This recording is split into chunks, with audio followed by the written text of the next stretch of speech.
He said, "Protect my mom." To a Hell's Angel, other 49 Hell's Angels showed up and shocked the bullying husband. The afternoon sun beat down on the faded sign of Mabel's Diner, casting long shadows across the cracked asphalt of the parking lot. Inside, the clinking of forks against plates, and the low hum of conversation drifted through the open windows. 9-year-old Eli Thompson sat at a corner booth, his small hands wrapped around a chocolate milkshake that remained mostly untouched. His eyes never left his stepfather, Derek. Eli watched as Derek charmed the waitress with his easy smile and confident laugh. Everyone liked Derek when they first met him. That was part of the problem. "You doing okay with that shake, buddy?" Derek called across the diner, his voice friendly, his eyes sharp. Eli nodded quickly. "Yes, for sure." Derek turned back to his conversation, and Eli's shoulders dropped an inch. His gaze drifted to the window, where a large man in a leather vest sat alone at an outdoor table. The patch on his back read, "HELLS Angels." Eli had seen him before, around town. His mom always told him to stay clear of men like that, but there was something about the way the man sat, quiet, watchful, but not mean, that made Eli wonder. The biker sipped his coffee slowly, his weathered face calm, as he stared out at the highway. A heavy silver ring glinted on his finger when he moved his hand. "Before you continue listening, please let me know where in the world are you watching from today." Now back to the story. "I'm going to the bathroom," Eli announced, sliding out of the booth. Derek barely looked up. "Oh, don't wander." Eli walked past the restrooms and slipped out the side door, his heart pounding so hard he could feel it in his throat. The gravel crunched under his sneakers as he approached the biker. Up close, the man was even more intimidating, arms covered in tattoos, a scar running along his jawline, eyes that had seen things Eli couldn't imagine. The man, Ray Callahan, though Eli didn't know his name yet, glanced up. His expression didn't change, but something in his eyes shifted slightly at the sight of the small boy standing before him. "You lost, kid?" Ray's voice was low and rough, like tires on gravel. Eli shook his head. His fingers twisted the hem of his t-shirt. "No, sir." Ray waited, taking another sip of his coffee. He didn't smile, didn't try to make conversation. Just waited. I see you around sometimes," Eli said finally. "On your motorcycle." Ray nodded once. "That's so?" "My mom says your kind are dangerous." The words tumbled out before Eli could stop them. Something that might have been amusement flickered across Ray's face. "Your mom's probably right." Eli swallowed hard. Are you the kind of dangerous that hurts people, or the kind that stops people from getting hurt?" Ray set his coffee cup down, studying the boy with newfound interest. His eyes, which had seemed cold at first glance, now held something careful. Considering. "Depends on the situation," he answered honestly. Eli glanced back at the diner window. Inside, Derek was paying the bill, his back to them. The boy's shoulders tensed visibly. "That your dad?" Ray asked quietly. "Stepdad," Eli corrected, the word coming out sharper than he intended. Ray nodded slowly, understanding dawning in his eyes. He'd seen that look before, in children, in women, in anyone living with fear disguised as family. Eli took a step closer, his voice dropping to barely above a whisper. His eyes darted nervously toward the diner again. Derek would be coming out soon. There wasn't much time. "Can you protect my mom?" The question hung in the air between them, small and enormous all at once. Before Ray could answer, Eli turned and ran back toward the side door of the diner, disappearing inside just as Derek pushed open the main entrance and stepped out into the parking lot.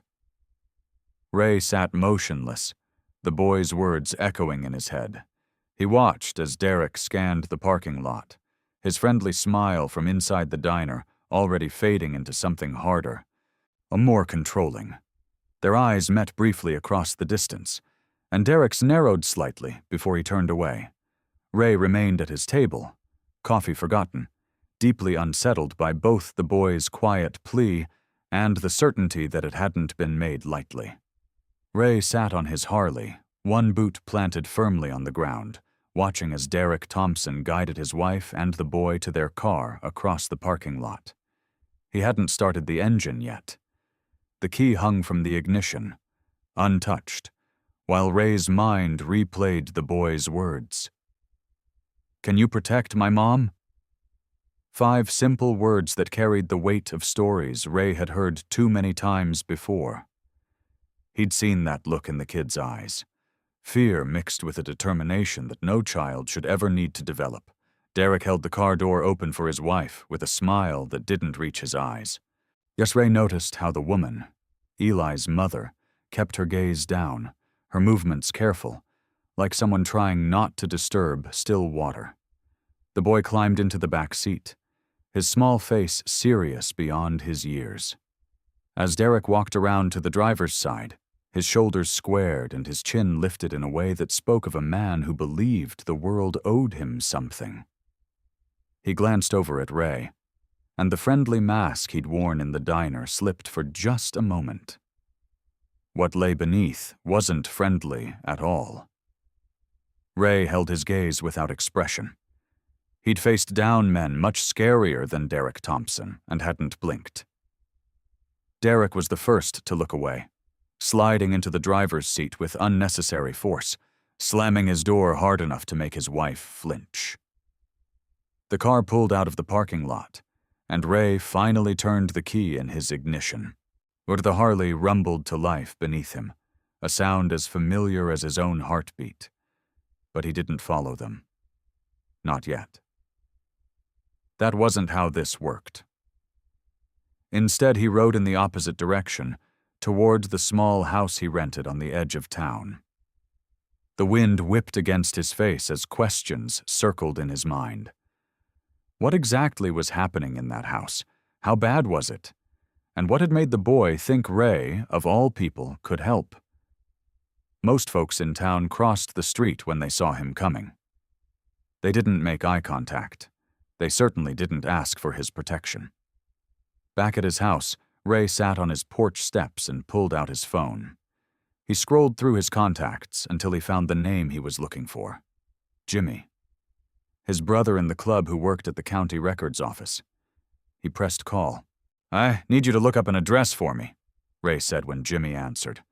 "Family named Thompson. Husband's first name is Derek." He waited while Jimmy tapped away at a computer keyboard. "Got it," Jimmy said after a minute. 505 Willow Lane. You want to tell me why?" "Not yet," Ray answered. "Thanks, brother." Ray slipped the phone back into his pocket. The sun was starting to set, painting the sky in shades of orange and purple. He went inside, fixed himself a simple dinner, and waited for full dark. When night had settled completely over the small town, Ray got back on his motorcycle. He rode slowly through the quiet streets, taking his time. Nothing suspicious about a man enjoying an evening ride. When he reached Willow Lane, he throttled down even further, barely moving faster than a walking pace. And the houses here were modest but well kept. Number 505 sat in the middle of the block, a 2-story home with blue shutters and a small front yard.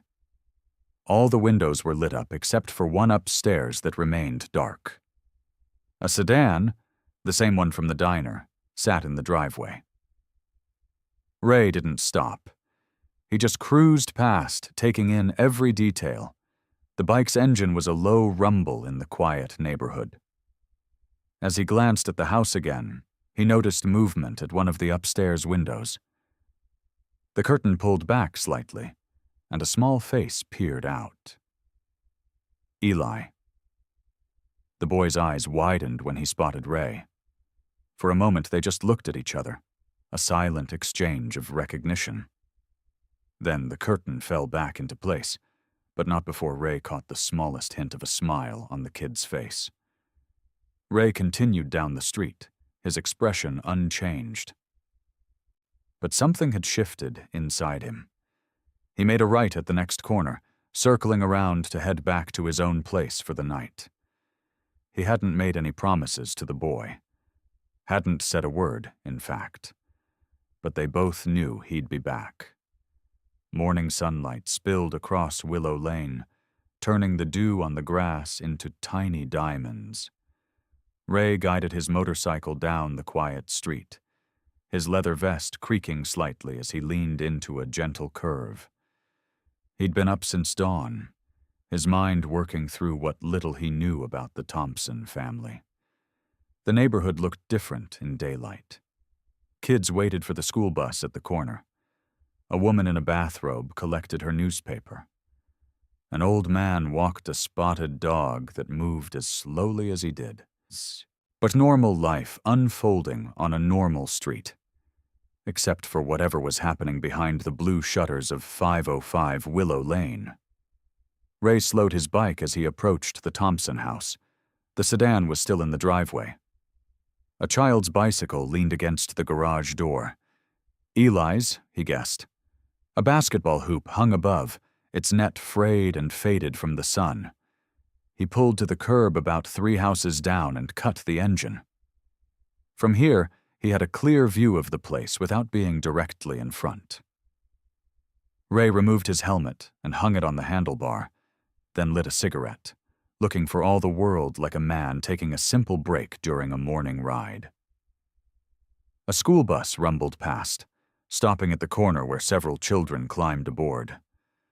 Ray noticed that Eli wasn't among them. He checked his watch. 8:15. Was maybe the kid went to a different school, or maybe he wasn't going at all today. Ray took a long drag on his cigarette, his eyes never leaving the blue-shuttered house. The front door opened, and a woman stepped out, Eli's mother. She wore jeans and a long-sleeved blouse despite the warm morning. Her brown hair was pulled back in a neat ponytail, and she carried a small purse. She walked to the mailbox, collected whatever was inside, and leafed through it quickly before heading back toward the house. As she turned, her gaze swept across the street and landed on Ray. For a moment, she froze, recognition flickering across her face. She'd seen him at the diner yesterday, sitting near her family.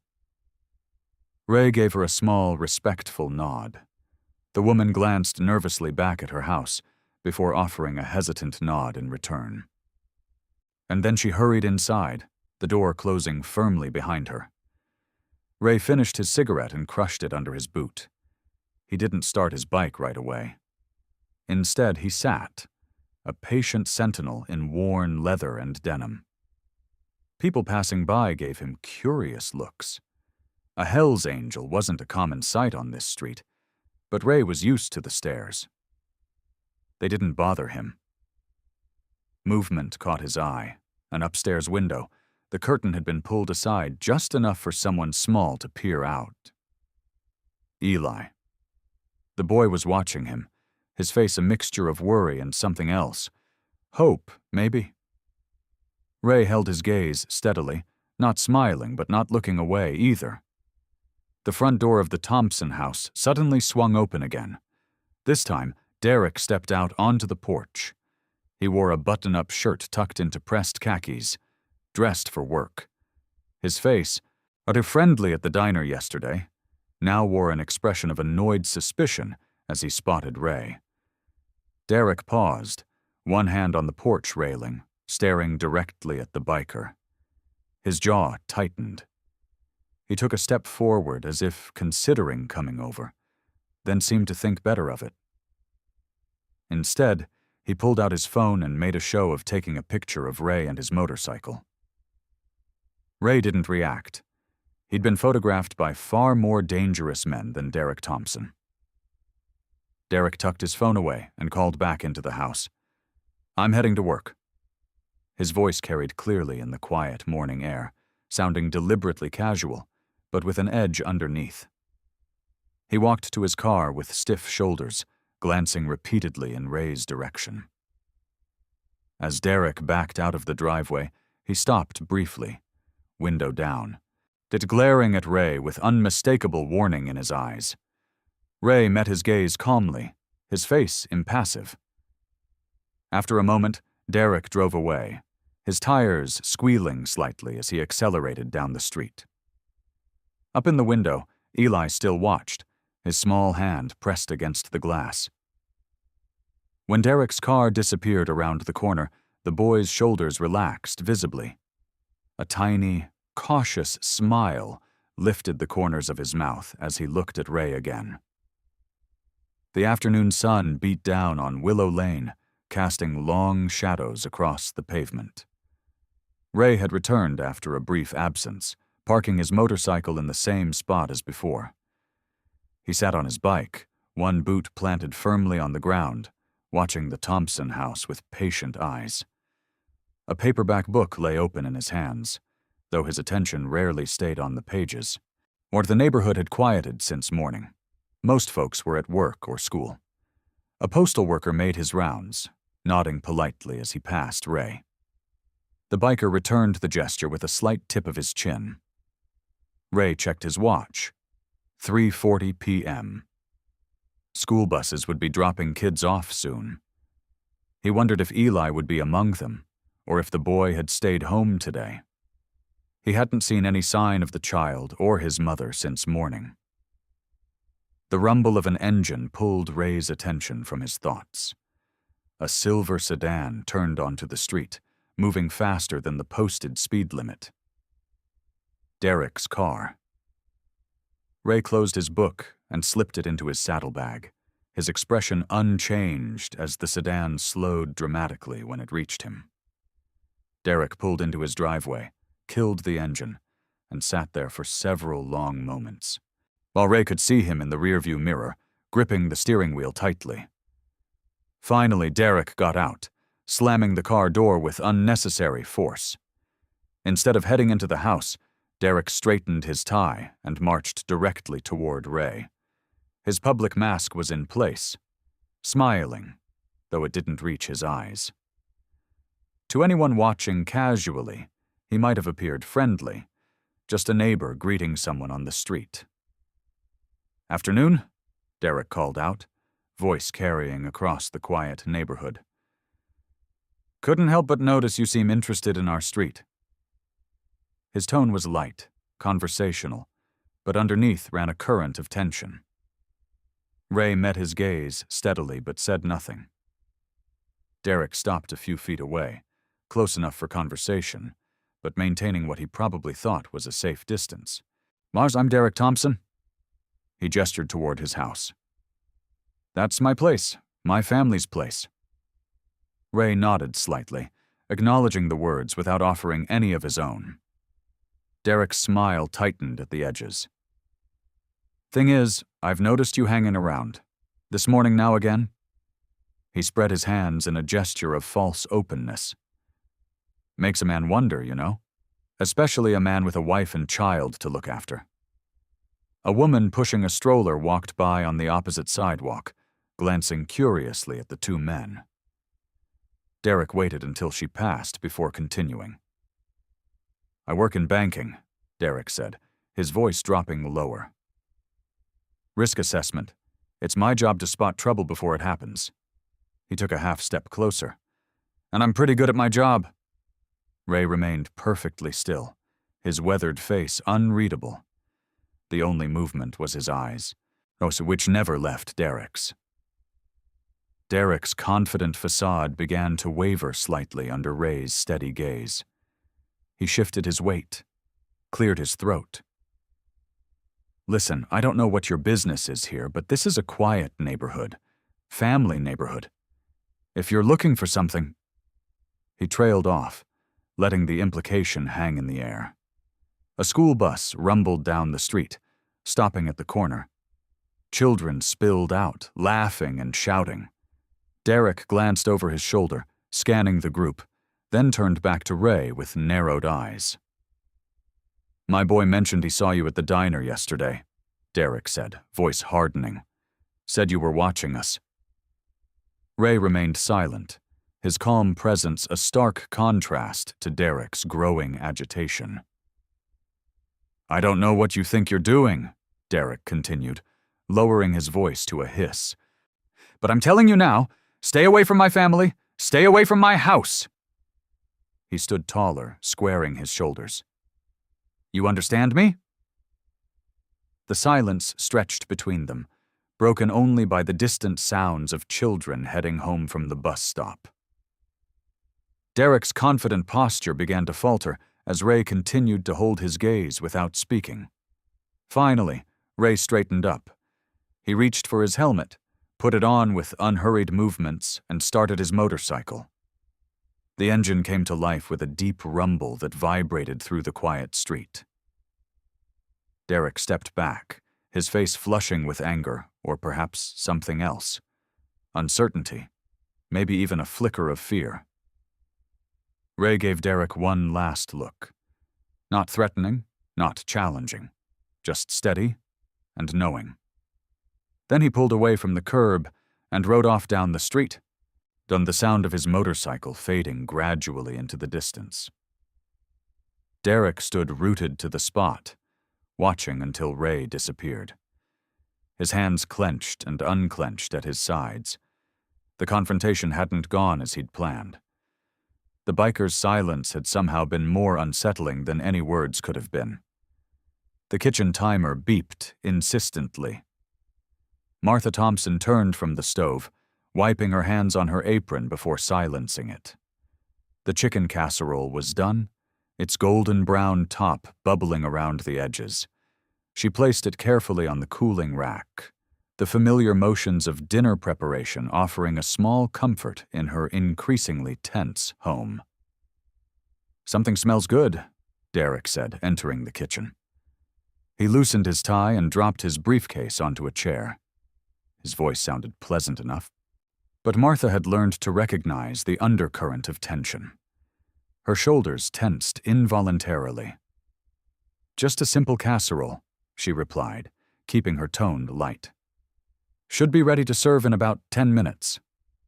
Derek nodded, washing his hands at the sink. His movements were controlled, deliberate.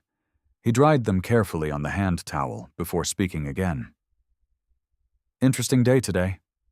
Martha kept her face neutral as she reached for plates in the cabinet.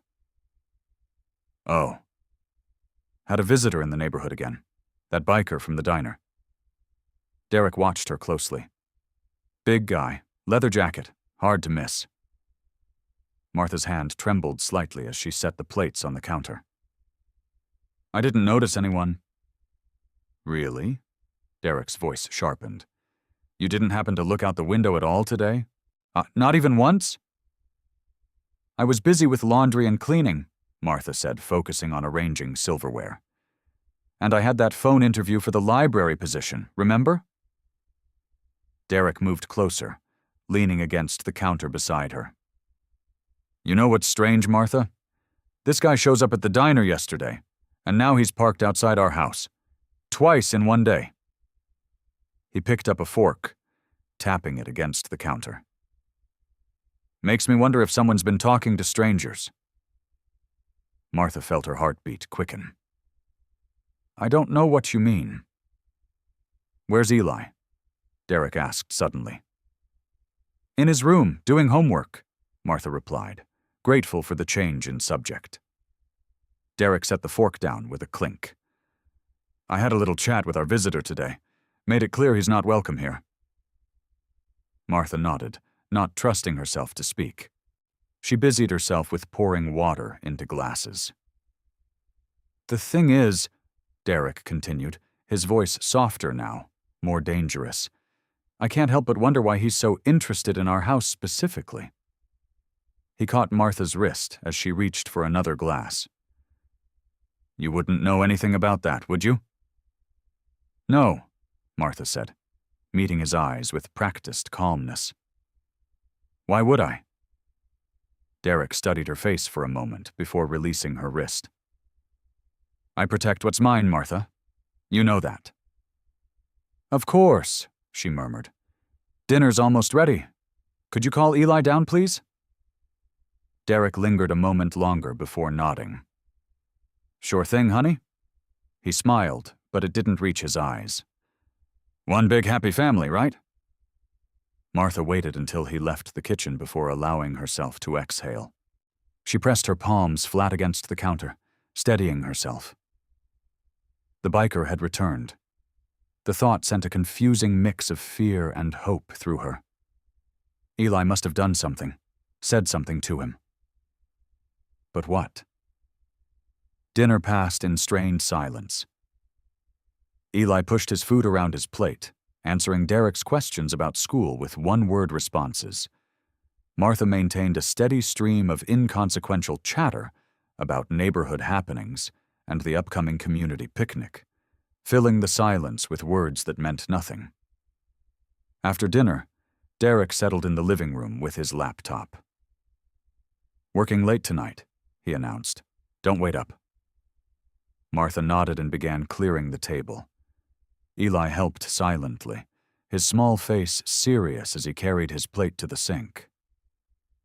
When they finished, Martha touched his shoulder gently. On time for bed, sweetie. Go brush your teeth and I'll be up in a few minutes. Upstairs, Martha found Eli sitting on the edge of his bed, still fully dressed. His favorite stuffed dinosaur clutched tightly in his hands. The dim glow of his nightlight cast soft shadows across his worried face. Hey, she said softly, sitting beside him. Everything okay? Eli looked up at her, his eyes far too serious for a 9-year-old. Is Dad mad about the biker man? Martha's heart skipped. She chose her words carefully. Your father just worries about strangers in the neighborhood. He's not bad, though, Eli whispered. The biker man, I mean. Martha brushed his hair back from his forehead. Did you talk to him, Eli? Eli nodded slowly. Just for a minute, at the diner. He clutched the dinosaur tighter. Are we in trouble? No. Sweetheart, Martha said, pulling him close. We're not in trouble.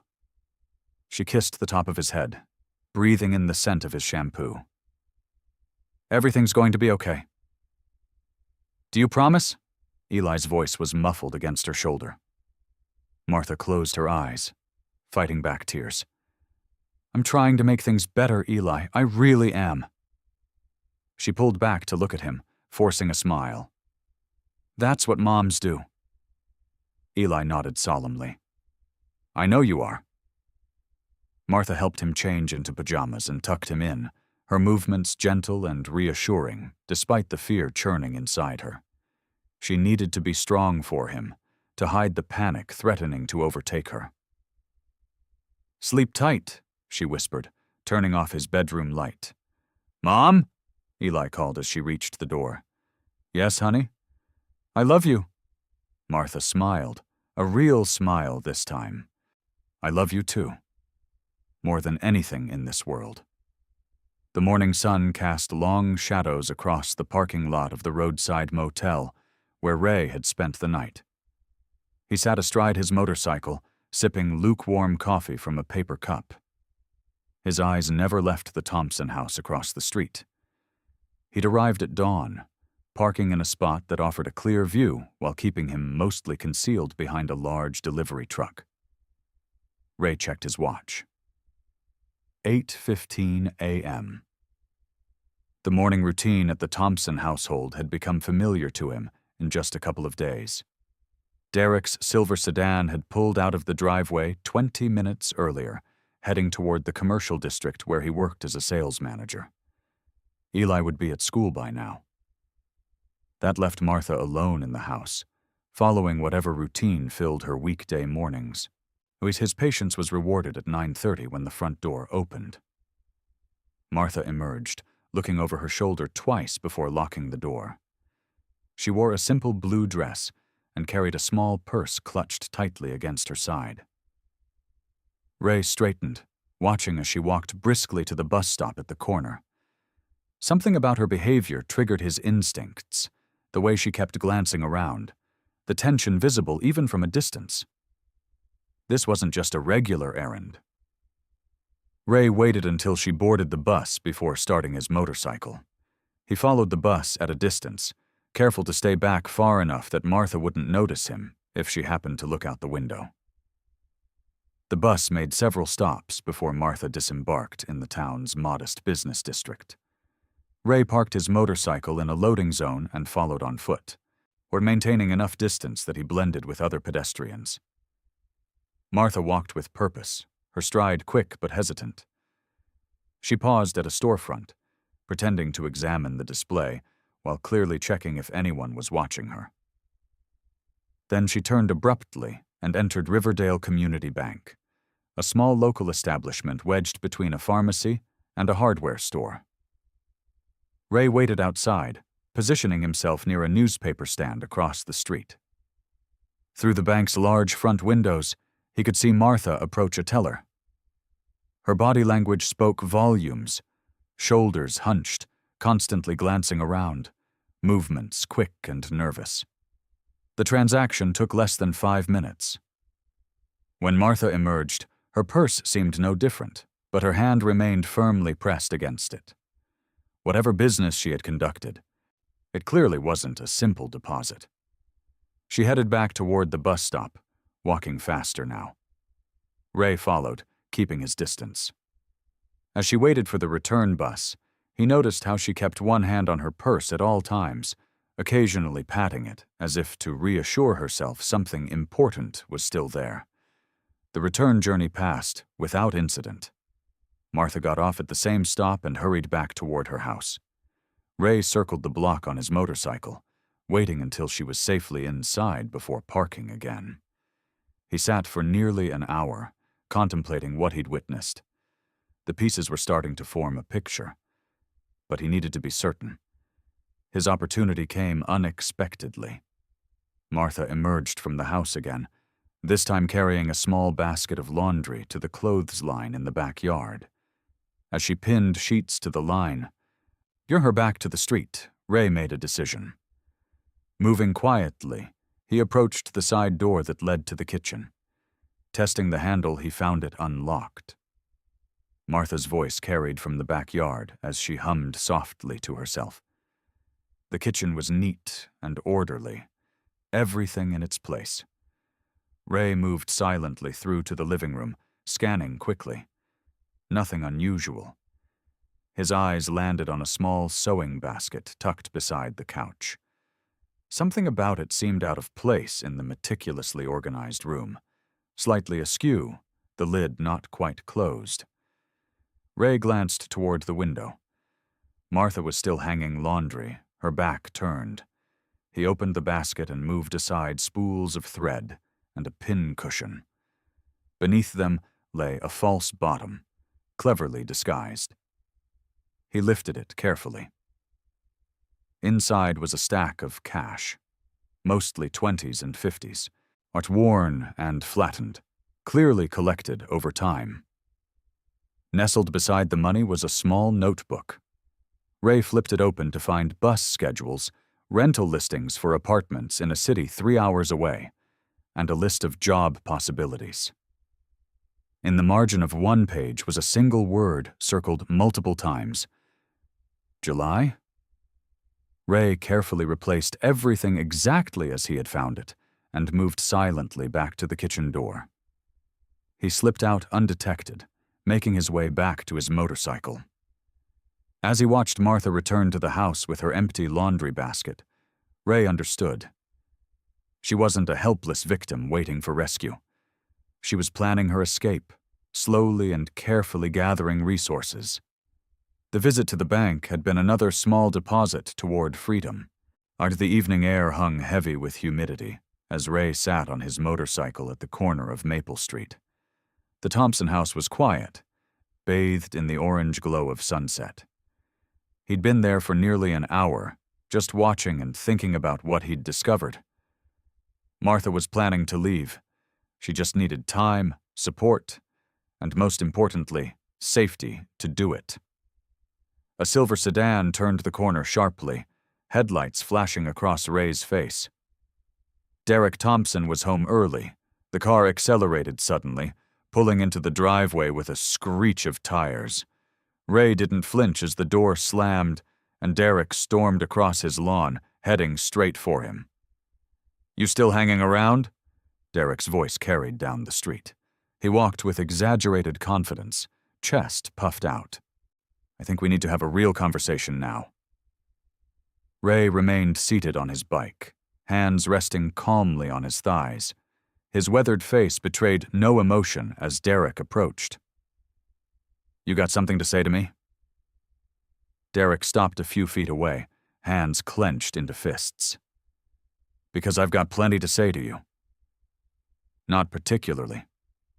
Ray's voice was quiet, but carried clearly in the evening stillness. "Then what are you doing here? This is my neighborhood, my house." Derek jabbed a finger toward his chest. "My family." A light came on in the living room window of the Thompson house. Through the glass, Ray could see Eli's small face peering out. Behind him stood Martha, her hand on the boy's shoulder, worry etched across her features. "Free country," Ray said simply. "Public street." Derek's face flushed red. "Don't get smart with me. I know what you're doing, trying to intimidate me. Well, it won't work." Across the street, a neighbor's door cracked open. Down the block, an elderly couple paused their evening walk to watch. "I'm not trying to do anything," Ray replied, his voice still level. "Just sitting here." "You think I don't know who you are?" Derek's voice grew louder, echoing down the quiet street. "I know all about your little biker gang. You think that scares me? You think I'm afraid of some washed-up old man on a motorcycle?" More neighbors were appearing now, curtains pulled aside, doors opening slightly. Derek's performance was drawing an audience, exactly what Ray had hoped to avoid. "You stay away from my wife. You stay away from my kid." Derek stepped closer, pointing a finger inches from Ray's face. "Or I swear you'll regret it." Ray didn't blink. "That your boy watching from the window?" Derek turned sharply toward the house. When he saw Eli and Martha, his expression darkened. He raised his hand in a sharp gesture, and Ray watched as Martha quickly pulled Eli away from the window. "That's none of your business," Derek hissed, turning back. "Maybe not," Ray agreed, "but the boy seems scared." "You don't know anything about my family." Derek's voice rose to a shout now. "You hear me? Nothing." A porch light flicked on at the house next door. A man in a bathrobe stepped outside, arms crossed. "Everything okay out here?" the neighbor called. Derek glanced around, suddenly aware of the attention he'd drawn. His face twisted with frustration. He leaned in close to Ray, his voice dropping to a menacing whisper. "This isn't over. Okay, you've made a big mistake." Ray met his gaze steadily. "Wouldn't be my first." With a final glare, Derek turned and stalked back toward his house. At the door, he paused to wave cheerfully at the watching neighbors, as if the confrontation had been nothing more than a friendly chat.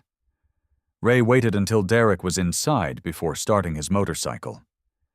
He nodded politely to the neighbors, still watching, and rode away slowly, his mind already made up about what needed to happen next. The next morning dawned clear and bright. Derek Thompson stepped out onto his front porch, coffee mug in hand, briefcase under his arm. He paused mid-sip as the distant rumble reached his ears. At first it was just a low vibration, felt more than heard. Then it grew, swelling into a deep, rhythmic thunder that seemed to come from every direction at once. For Derek set his mug down on the porch railing, his eyes narrowing as he scanned the street. They appeared at the end of the block. motorcycles moving in perfect formation. Not just 2 or 3, but dozens. Chrome glinted in the morning sunlight as they rolled forward in orderly pairs, filling the narrow suburban street from curb to curb. In the lead rode Ray, his face expressionless beneath his sunglasses.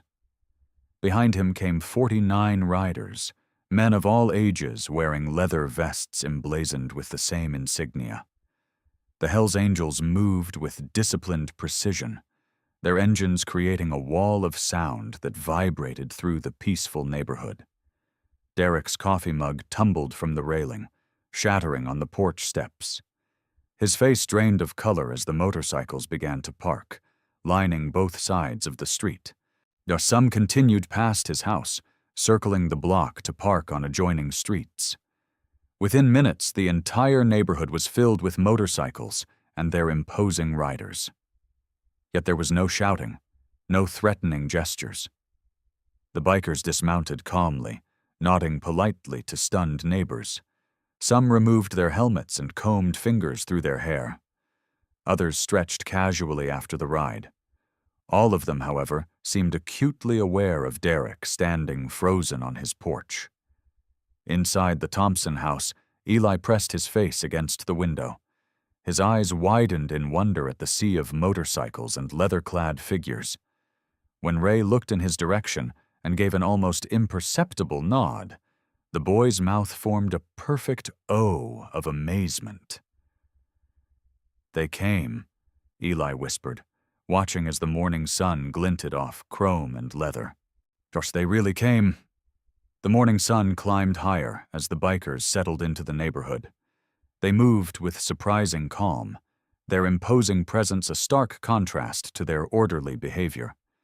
Some walked in pairs toward the local diner, leather vests creaking as they moved. Others remained with their bikes, casually checking engines or polishing chrome with soft cloths. Derek stood frozen on his porch, his broken coffee mug forgotten at his feet. His eyes darted from one leather-clad figure to another, looking for signs of aggression but finding none. When 3 bikers nodded politely to Mrs. Patterson, the retired schoolteacher across the street, his jaw tightened visibly. "Morning," one of them called out to her. "Beautiful day, isn't it?" Mrs. Patterson, after an initial moment of shock, smiled uncertainly and agreed that yes, but it was indeed a lovely day.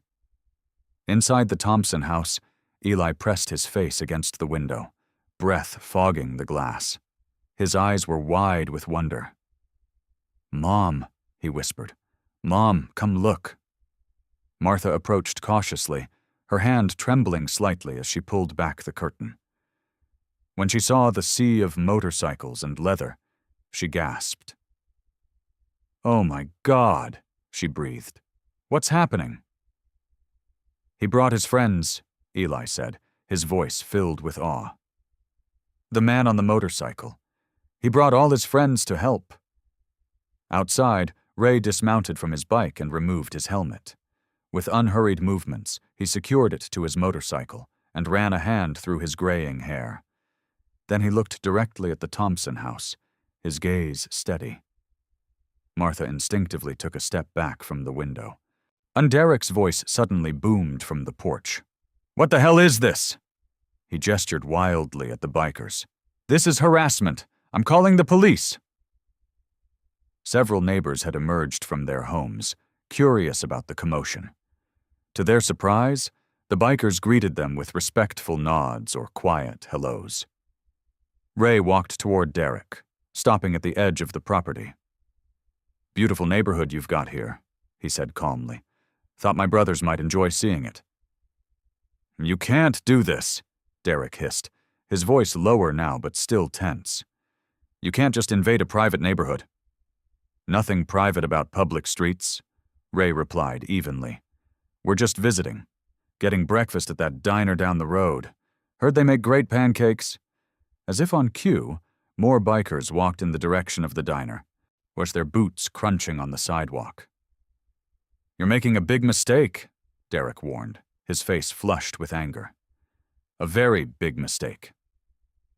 Ray said nothing, just held Derek's gaze until the other man looked away first. Throughout the day, the bikers maintained their presence. They rotated in shifts, some eating at the diner, others sitting at the small park down the street, a few walking around the neighborhood in pairs. They never approached the Thompson house directly, never made threats or raised their voices. But they were always visible, always watching. Local police cruised by twice, slowing to observe the unusual gathering. Each time, they found nothing actionable, just groups of men in leather vests chatting quietly or sipping coffee at the diner. At the corner store, a gray-haired biker with a thick beard held the door open for an elderly woman with a walker. At the gas station, 2 others helped a stranded motorist change a flat tire. Their behavior confused the residents, who had expected chaos but found only calm vigilance. By late afternoon, Derek had retreated inside the house, blinds drawn. Through the thin walls, Martha could hear him pacing, making angry phone calls, his voice rising and falling in frustration. "They can't just stay there forever," he snapped into his phone. "What do you mean there's nothing illegal about it? They're clearly intimidating me." As evening approached, Martha stood in the kitchen, preparing dinner, her movements mechanical.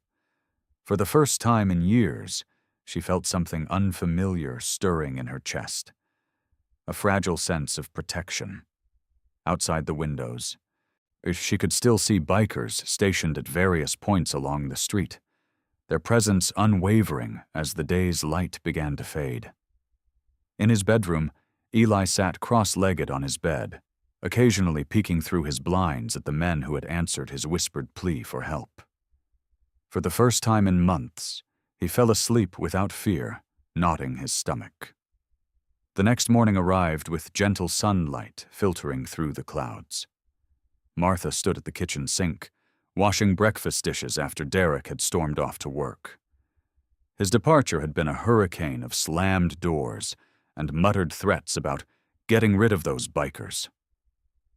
The house felt lighter without his presence, as if it could finally take a deep breath. Eli sat at the kitchen table, coloring quietly. He hadn't mentioned the bikers again, but Martha noticed how he kept glancing out the window, his small shoulders relaxed for the first time in months. A soft knock at the door made Martha freeze, water dripping from her soapy hands. She wiped them quickly on a dish towel, heart hammering. "Stay here," she whispered to Eli, who nodded solemnly. Through the peephole, she saw the biker, the one Derek had confronted, the one Eli watched from his window.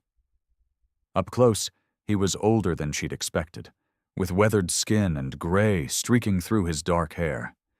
Despite his intimidating leather vest, something in his stance seemed careful, respectful. Martha opened the door just a crack, chain lock still in place. "Mrs. Thompson." His voice was low and surprisingly gentle. "I'm Ray Callahan. I was hoping we could talk for a minute." Martha glanced nervously up and down the street. 2 bikers sat casually on their motorcycles at the far end of the block, giving a sense of watchful distance. "My husband isn't home," she said, her voice barely audible. "I know. That's why I came now." Ray kept a respectful distance from the door. "I'm not here to cause trouble. I just want to help." Martha hesitated, then closed the door to remove the chain. When she opened it again, she stepped halfway onto the porch, keeping one foot inside as if ready to retreat. "Help with what?" she asked cautiously. Ray's eyes were kind but direct. "I know you're planning to leave him. I saw you at the bank. The money in your sewing kit." Martha's face drained of color. "How did you—" "Your boy," Ray said softly. "Eli asked me to protect you." At the mention of her son's name, Martha's protective instincts flared. "What did you say to my son?" "Nothing, ma'am. He approached me." Ray's voice remained steady. "Smart kid. Brave, too. He saw something in me that made him think I could help. From inside the house, Eli appeared behind Martha, slipping his small hand into hers. "It's okay, Mom. He's the one I told you would help us." Martha looked down at her son, then back at Ray. The biker nodded respectfully to Eli before returning his attention to Martha. "I have people who can help. Good people. Some have been where you are." Ray spoke quietly, every word measured. "We can get you somewhere safe, somewhere he can't find you." Martha felt her chest tighten. All those careful plans, all those small bills hidden away, they suddenly laid bare before a stranger. "Why would you help us?" Her voice trembled. "You don't even know us." Ray's weathered face softened. "Sometimes you just know when something's right to do." He reached into his vest pocket slowly, pulling out a small card with a phone number. "This is Donna. She used to be married to someone like your husband. She helps women get out now." Martha took the card with shaking fingers. Something inside her was crumbling. The wall she'd built to keep her emotions contained, to stay strong for Eli. "I've been saving," she whispered, "but it's not enough yet. And he watches everything. The car, the phone." Her voice caught. "How would we even get away without him finding us?" "That's what we're here for," Ray said simply. Martha's eyes filled with tears that she'd held back for so long. "What if he follows us? What if he hurts Eli trying to get to me?" The tears spilled over now, running down her cheeks. "He said he'd never let us go, that he'd find us anywhere." Her shoulders shook as the first sob escaped. "I'm so afraid," she admitted, the words she'd never allowed herself to say aloud finally breaking free. "I'm afraid all the time." Eli pressed against her side, his small face solemn as he watched his mother break down for the first time. The afternoon sun cast long shadows across the parking lot of the roadside diner. Ray sat in a corner booth, his weathered hands wrapped around a mug of black coffee. The bell above the door jingled as Mike and Donna Peterson entered, Mike's massive frame contrasting with Donna's petite figure. They slid into the booth across from Ray. "Thanks for coming," Ray said, but nodding at them both. "Of course," Donna replied. Her eyes were kind, but held the sharpness of someone who had seen difficult times. The faded scar near her left eyebrow told a story she rarely shared, but never forgot. Mike placed his arm protectively around his wife. "When you called, we dropped everything." The bell jingled again as two more people entered. Brian, a retired attorney who still wore his hair in a neat ponytail, and Sarah, a social worker who had married into their extended family years ago. Despite the lack of leather, they belonged to this circle as much as anyone. "Full house," Brian commented as they joined the booth. "Must be serious." Ray took a sip of his coffee before speaking. "There's a woman and her boy, Martha and Eli Thompson, the husband—" He didn't need to finish the sentence. Donna's face tightened. "How bad?" "Bad enough that the kid asked a stranger for help," Ray said quietly. "She's been saving to get away, but she's stuck. No car of her own, no family nearby to help." "Controlling her movements?" Donna asked. Ray nodded. "And her money. Classic isolation tactics." Sarah pulled out a small notebook. "What do we know about her situation? Does she have a job? Any skills?" "Works part-time at the library. Husband allows it because it's just down the street. She mentioned she used to be a bookkeeper before they married." Brian leaned forward. "Has he ever been arrested? Anything on record we can use?" "Working on that," Ray replied. "But Martha needs to get out regardless. She's afraid, really afraid." The waitress approached, refilling coffee cups and taking orders for pie. But the conversation paused until she was out of earshot. I might have a solution for housing, Sarah said. My cousin in Riverdale owns apartment buildings. He keeps one unit off the books for situations like this. It's small but clean, and she could stay there until she gets on her feet. Donna nodded. I can help her find work once she's there. Several bookkeeping firms owe me favors. Transportation is the immediate problem, Ray said. We need to get them out without the husband knowing until they're long gone. Mike tapped his thick fingers on the table. I could bring the delivery truck from the shop. Nothing says HELLS Angels on it. We could move them during his work hours. And what about after? Brian asked. This guy sounds like the type who won't let go easily. She'll need legal protection. The group fell silent as the waitress returned with slices of apple pie. Through the window, Ray noticed a small figure standing near the payphone outside. Eli Thompson was watching them, his serious eyes taking in the scene. Ray excused himself and stepped outside. Hey there, he said, approaching slowly. Everything okay? Eli nodded. Mom's at work. I told her I'd go to Tommy's house after school, but I saw you here instead. Ray crouched down to meet Eli at eye level. Does your mom know you're here? No, Eli admitted. But I wanted to ask if you're really going to help us. Ray studied the boy's face. Too young to carry such worry. Too old in the eyes. We are. That's what we're talking about right now. Eli glanced through the window at the people gathered around the table. Are they scary like you? A smile tugged at Ray's mouth. I'm scary? My stepdad thinks so, but I don't. Eli shuffled his feet. You look tough, but you talk nice. Ray couldn't help the warm feeling that spread through his chest. Those people in there? They're just regular folks who want to help. That lady in the blue shirt? She helps people like your mom for a living.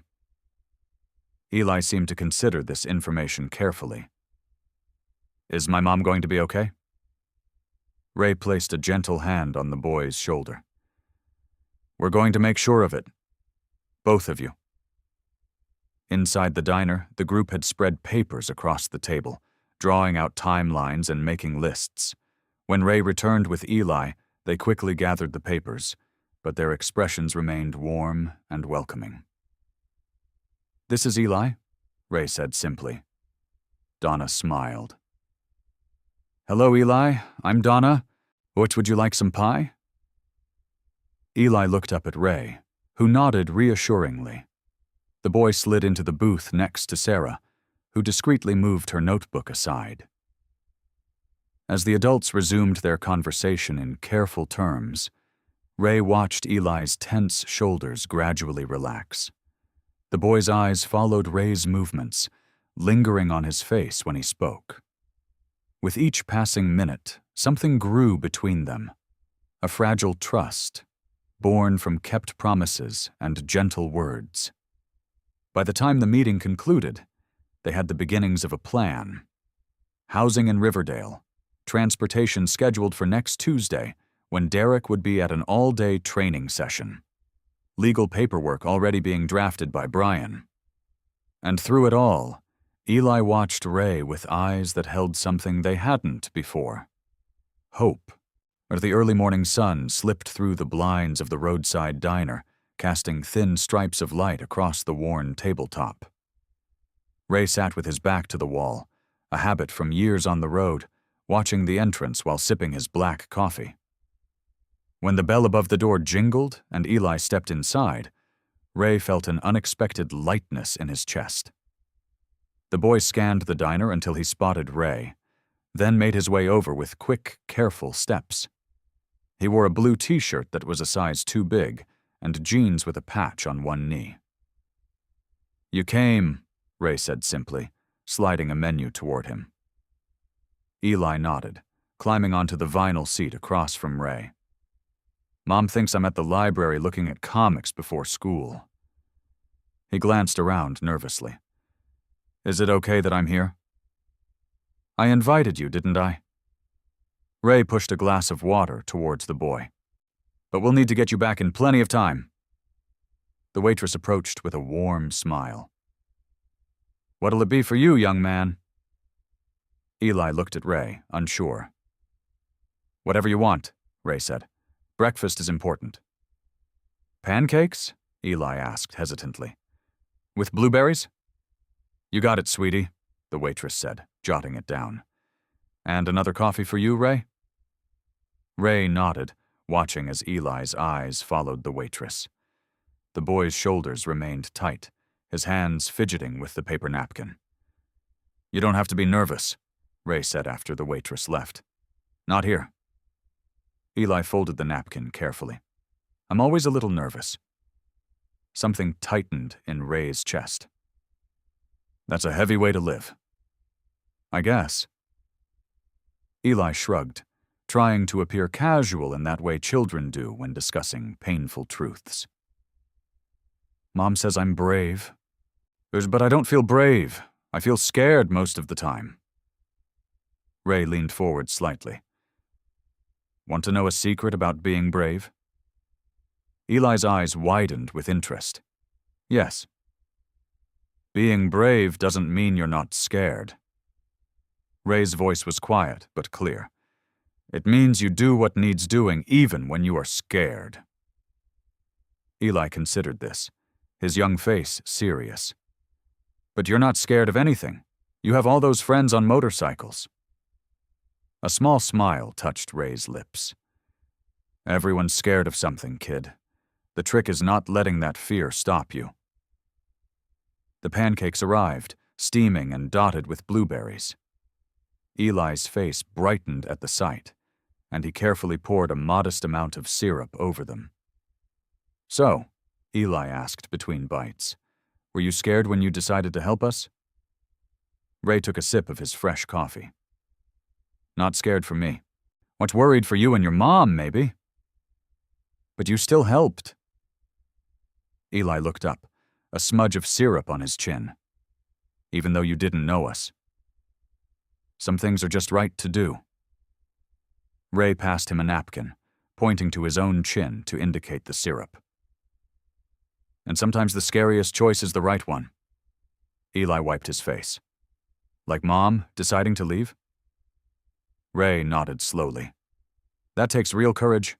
Your mom's one of the bravest people I've ever met." Pride flashed across Eli's face. "She is, isn't she?" They ate in comfortable silence for a few minutes, Eli savoring each bite of his pancakes. The diner filled with morning customers, truckers, early shift workers, and elderly couples who came for the bottomless coffee. "How do you know when to be brave?" Eli asked suddenly. "How do you know when it's the right time?" Ray set down his mug. "You feel it, right here." He tapped his chest. "When something matters enough that staying quiet hurts worse than speaking up." Eli nodded thoughtfully. "Like when I asked you for help that day." "Exactly like that," Ray agreed. "That took guts, kid." A flush of pride colored Eli's cheeks. "I was really scared." "And you did it anyway." Ray looked directly into Eli's eyes. "That's real courage." Eli straightened in his seat, sitting a little taller. As they finished breakfast, Ray checked his watch. "Time to get you back. School starts soon." Outside, the morning had warmed. Ray walked Eli to the corner where he could safely continue to the library. "Remember," Ray said before they parted, "being brave doesn't mean doing big things. And sometimes it's just getting through one more day, or asking for help when you need it." Eli nodded, absorbing the words. Then, surprising them both, he stepped forward and wrapped his arms around Ray's waist in a quick hug. "Thanks for breakfast," he said, pulling away just as quickly. "Anytime, kid."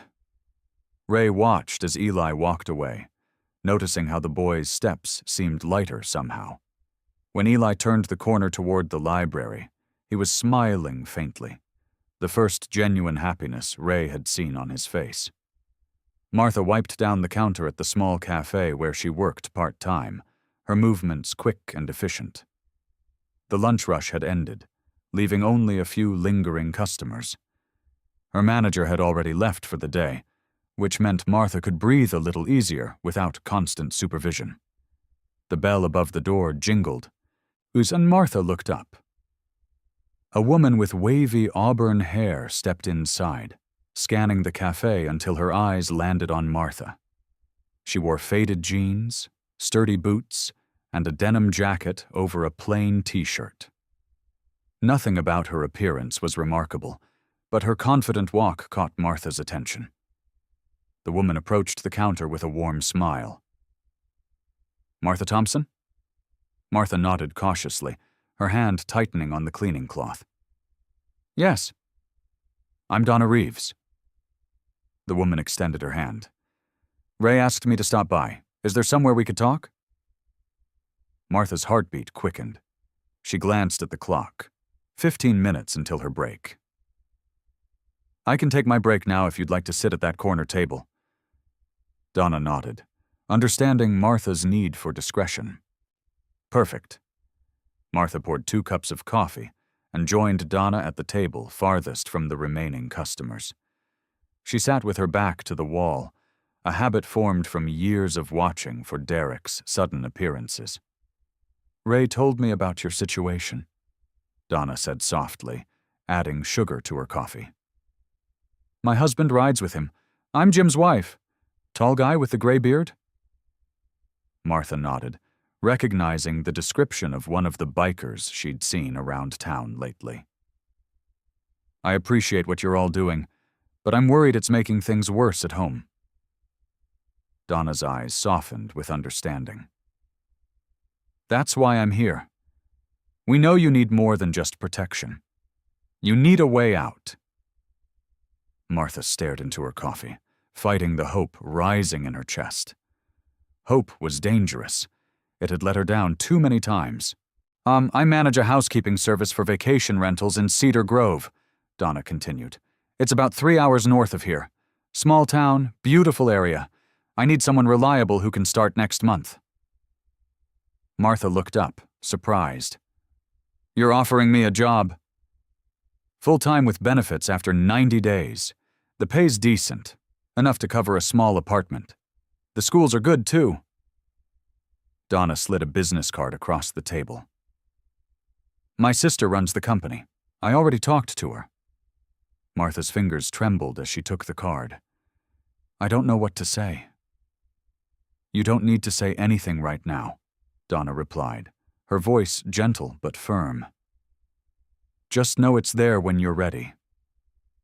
"Cedar Grove," Martha repeated quietly, as if testing how the words felt in her mouth. "I've never been there. That's part of the point. Fresh start, somewhere Derek wouldn't think to look right away." Donna sipped her coffee. "There's a small duplex available near my sister's place. Nothing fancy, but clean and safe." Martha's mind raced, calculating how much she had saved, how quickly she could leave, what she would need to take. "Eli, my son, he would need to change schools." "Kids are adaptable, and from what Ray tells me, Eli is pretty special." A small smile touched Martha's lips. "He is. He's the reason I've held on this long." "He's also the reason you need to leave," Donna said, her eyes serious. "Ray told me he's the one who asked for help." Martha nodded, her throat tight. "He shouldn't have had to do that."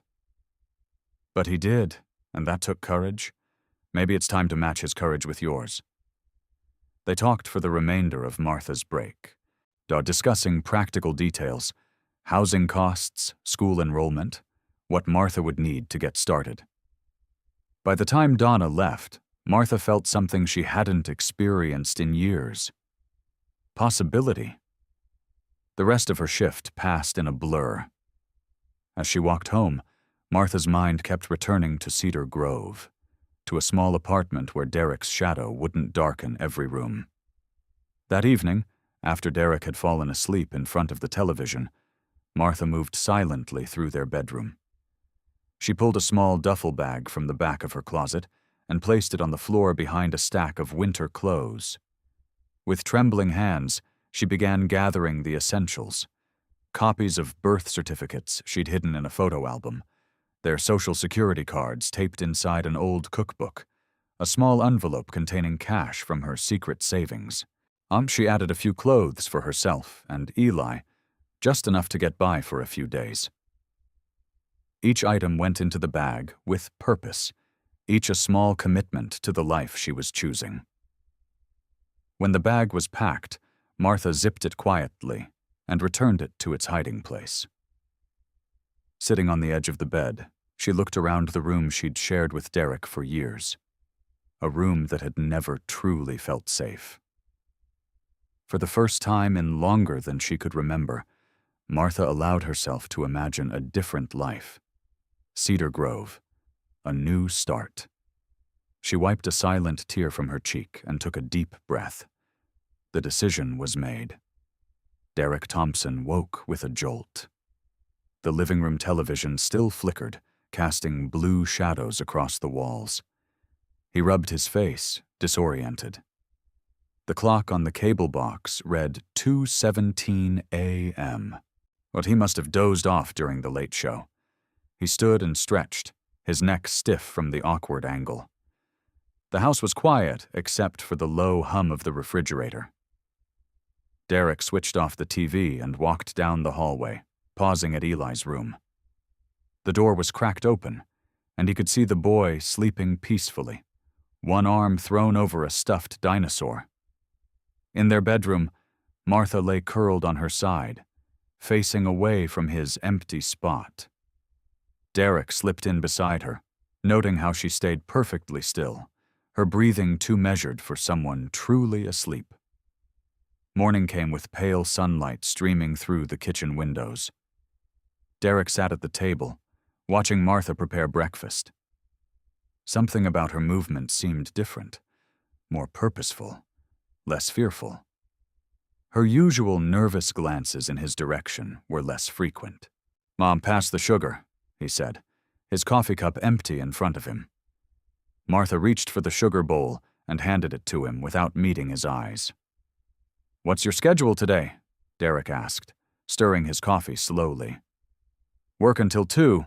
Then I need to pick up a few things at the store." Martha flipped a pancake with steady hands. Derek frowned slightly. "What things?" "Just some groceries. We're out of milk and bread." He nodded, eyes narrowing as she placed a plate of pancakes in front of Eli, who had just shuffled into the kitchen.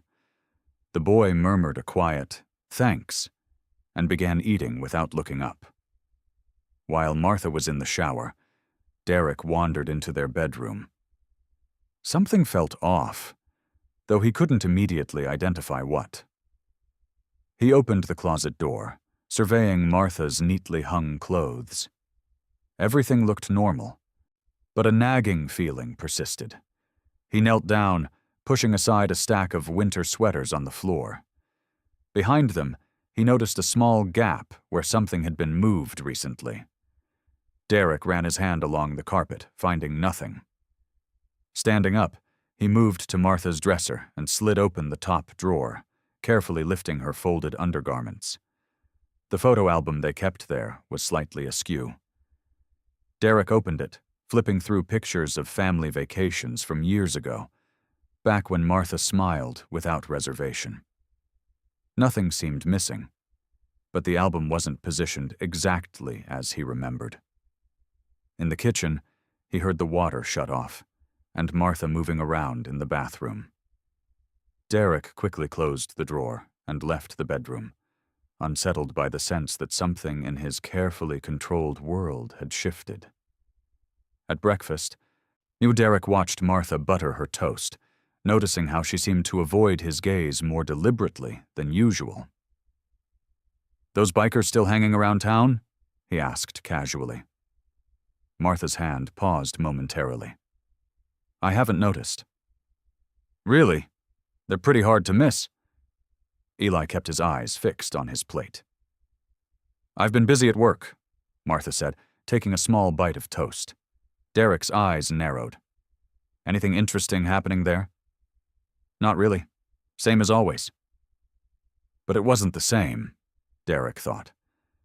Martha's voice had a new quality, something almost like resolve hidden beneath her typical quiet tone. After breakfast, Derek pretended to leave for work, but doubled back, parking his truck 2 blocks away. He walked back toward the house, staying out of sight as Martha emerged with Eli, walking him to the bus stop. No, there was a lightness to her step that hadn't been there before. She hugged Eli longer than usual before he boarded the bus, whispering something in his ear that made the boy nod solemnly. Derek watched Martha walk to work, noting how she glanced around more frequently, as if checking who might be watching. When she passed the bank, she slowed slightly, looking at it with what appeared to be consideration before continuing on her way. That evening, Derek came home earlier than usual. Martha was folding laundry, a small pile of Eli's clothes neatly stacked on the coffee table. "You're home early," she said, her voice careful. "Thought I'd surprise you." Derek sat in his recliner, watching her hands move mechanically through the folding.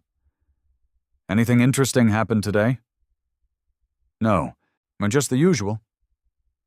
Martha's eyes flicked toward the window briefly before returning to the laundry. Derek followed her gaze, but saw nothing. "You sure about that? You seem different." Martha's hand stilled for just a moment. "Different how?" "I don't know. Just different." Derek leaned forward. "Is there something you want to tell me, Martha?" "No," she said, her voice steady. "Everything's fine."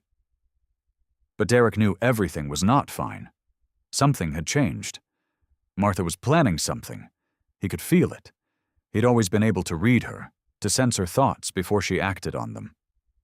As Martha finished the laundry and moved to the kitchen to start dinner, Derek remained in his chair, watching her every movement. His eyes tracked her as she chopped vegetables, noting how she kept her back to him, but how her shoulders seemed straighter than before. Derek's jaw tightened. Whatever Martha was hiding, he would find out. No one kept secrets from him, especially not in his own house. That afternoon, Ray sat at his usual table in the back corner of the diner. His weathered hands wrapped around a coffee mug as he watched the door. The lunch crowd had thinned, leaving only a few regulars scattered throughout the place. When Carol, a member's wife with kind eyes and silver-streaked hair, slid into the seat across from him, Ray gave a slight nod. "It's all set," Carol said quietly, sliding a folded piece of paper across the table. "My sister's place is ready. 2 bedrooms, quiet neighborhood, 3 towns over. Far enough that no one will think to look, close enough that we can keep an eye on things." Ray unfolded the paper, studying the address written in neat handwriting. "You're sure she's good with this? Could be weeks before they get on their feet." Carol smiled. "My sister raised 4 kids on her own after her husband passed. She knows what it means to need help. The apartment above her garage has been empty since her oldest moved out. It's small, but it's safe." Ray nodded, memorizing the address before folding the paper and tucking it into his leather vest. "Transportation?" "Jake and I will drive them. My car won't draw attention like a bike would. We'll take back roads just to be safe." Carol stirred sugar into her coffee. "The boy, how's he holding up?" "Strong kid. Stronger than he should have to be." Ray's voice held a rare softness. The bell above the diner door jingled as Mike, another club member, entered and made his way to their table. He sat down beside Ray, his bulky frame making the small chair creak. "Security systems installed at the sister's place," Mike reported quietly. "Simple stuff, motion lights, door alarms. Nothing flashy that would draw attention, but enough to give them peace of mind." Ray nodded. "Job situation?"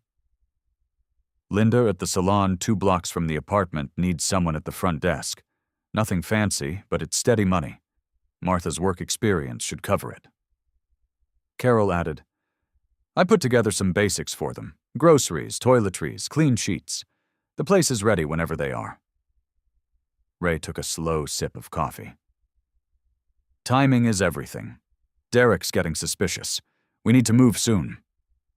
He looked at his watch. Derek works late tomorrow. He'll be gone from 6 to midnight. That's our window then, Mike said. Ray nodded. I'll let Martha know. Just the essentials.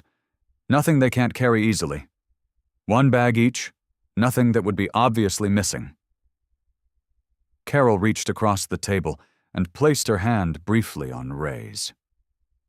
You're doing a good thing here. Ray's face remained impassive, but something in his eyes softened. Just doing what needs doing. As the afternoon sun began its descent, Ray drove his motorcycle to a spot 2 blocks from the Thompsons' house. He'd learned Martha's routine. She took a short walk every day after work, before starting dinner. Sure enough, at 4:30, he spotted her slim figure moving down the sidewalk. Ray fell into step beside her at the corner, keeping his voice low. It's all set. Martha's breath caught. When? Tomorrow night. Derek works late, right? She nodded, eyes darting nervously. 6 to midnight. We'll be there at 7. 1 bag each, just essentials. Carol will drive you to a place 3 towns over. It's safe. You'll have time to get settled before he even knows you're gone. Martha's steps faltered. What if he comes home early? He won't, Ray said with quiet certainty. And if he does, we'll handle it. They walked in silence for a moment, Martha processing everything. The job? She finally asked. Front desk at a salon. Not much, but it's a start. New school district for Eli is good. Small classes. Martha's eyes glistened with unshed tears. I never thought. I've been planning for so long, but never really believed. Believe it, Ray said simply. This time tomorrow you'll be free. That night, after Derek had fallen asleep in front of the television, Martha slipped into Eli's room. He was still awake, reading a comic book by flashlight under the covers. He quickly clicked it off when the door opened, but relaxed when he saw it was his mother. Martha sat on the edge of his bed and brushed his hair back from his forehead. Hey, she whispered. Hi, Mom, Eli whispered back. Is everything okay? Martha nodded, her smile trembling slightly. Better than okay. Remember how we talked about maybe going somewhere new someday? Eli's eyes widened. Are we really going? Tomorrow night, Martha confirmed. Just you and me. We'll have a new place to live. You'll have a new school. Will he find us? Eli asked, his voice small. Martha shook her head firmly. No. Ray and his friends are helping us. We'll be safe. Eli was quiet for a moment, processing this. Will I like the new place? I think you will. There's a park nearby, and you can decorate your room however you want. A small smile spread across Eli's face. Can I have space posters? Martha laughed softly. As many as you want. And we'll be there forever? Just us? That's the plan. Martha squeezed his hand. It might not be easy at first. We'll both be adjusting. But we'll be together, and we'll be safe. Eli sat up and wrapped his arms around his mother's neck. I'm not scared if you're not scared, he whispered. Martha hugged him back tightly. Just a little scared, she admitted, but mostly hopeful. Very hopeful. The afternoon sun beat down on the small town, casting long shadows across the diner's parking lot. Ray sat at his usual outdoor table, nursing a cup of black coffee. He'd been reviewing the escape plan in his mind all morning, checking and rechecking the details. The pieces were in place. By this time tomorrow, Martha and Eli would be safe. A truck engine roared before cutting abruptly. Ray didn't need to look up to know who had arrived. The slam of a car door and heavy, purposeful footsteps told him everything. Derek Thompson stormed across the parking lot, his face flushed with anger. Several diners paused their conversations, turning to watch through the large windows. "You think I don't know what you're doing?" Derek shouted, still 20 feet away but closing fast. "You think I'm stupid?"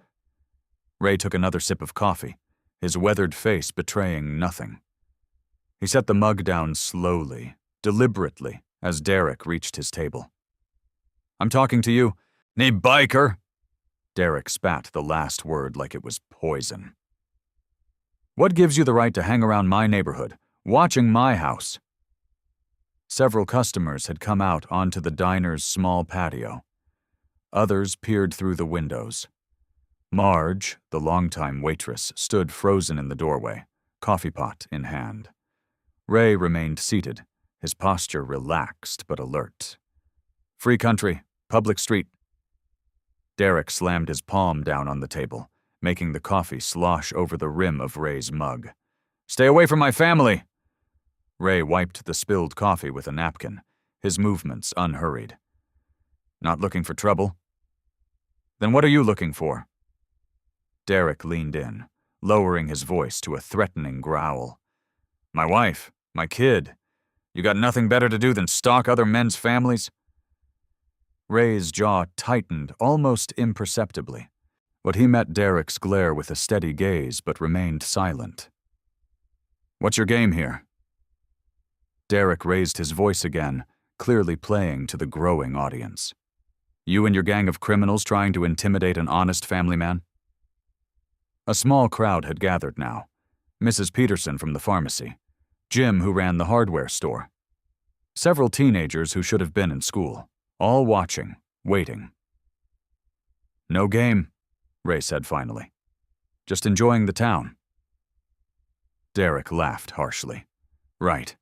You expect anyone to believe that? I've seen how you look at my wife." Ray's expression didn't change, but something flickered in his eyes, a dangerous light that made several onlookers step back. "Your wife seems like a good woman," Ray said, his voice deceptively soft. "Your boy, too. Good kid." Derek's face darkened. "Stay away from them," he hissed. As then louder for the crowd. "I know what you're after. You think no one sees it? You think these people don't know what your kind does?" Ray stood up slowly. He was shorter than Derek by a few inches, but something about his presence made the space between them feel charged with electricity. "You're upset," Ray said calmly. "Maybe we should talk another time." "I'm not upset," Derek shouted, his voice cracking. "I'm warning you, stay away from my family or—" "Or what?" Ray asked, the question hanging in the air between them. Derek's hand balled into a fist. The crowd held its collective breath. "Go ahead," Derek taunted. "Hit me. Show everyone what you really are." Ray stood perfectly still. "Not who I am." Derek moved closer, his face inches from Ray's. "Coward," he whispered. "That's what you are. A coward hiding behind a leather jacket." Several people gasped, expecting violence. Ray's reputation preceded him. Everyone had heard stories about the HELLS Angels, but Ray simply picked up his coffee cup, drained the last sip, and placed a $5 bill under the saucer. "Sorry about the mess, Marge," he said to the waitress, his voice carrying in the tense silence. "Keep the change." Derek, thrown off balance by Ray's calm, grabbed his arm. "Don't walk away from me." Ray looked pointedly at Derek's hand until he released his grip. "Got nothing more to say," Ray told him. "Enjoy your day." As Ray walked unhurriedly to his motorcycle, Derek called after him, "This isn't over, you hear me? This isn't over!"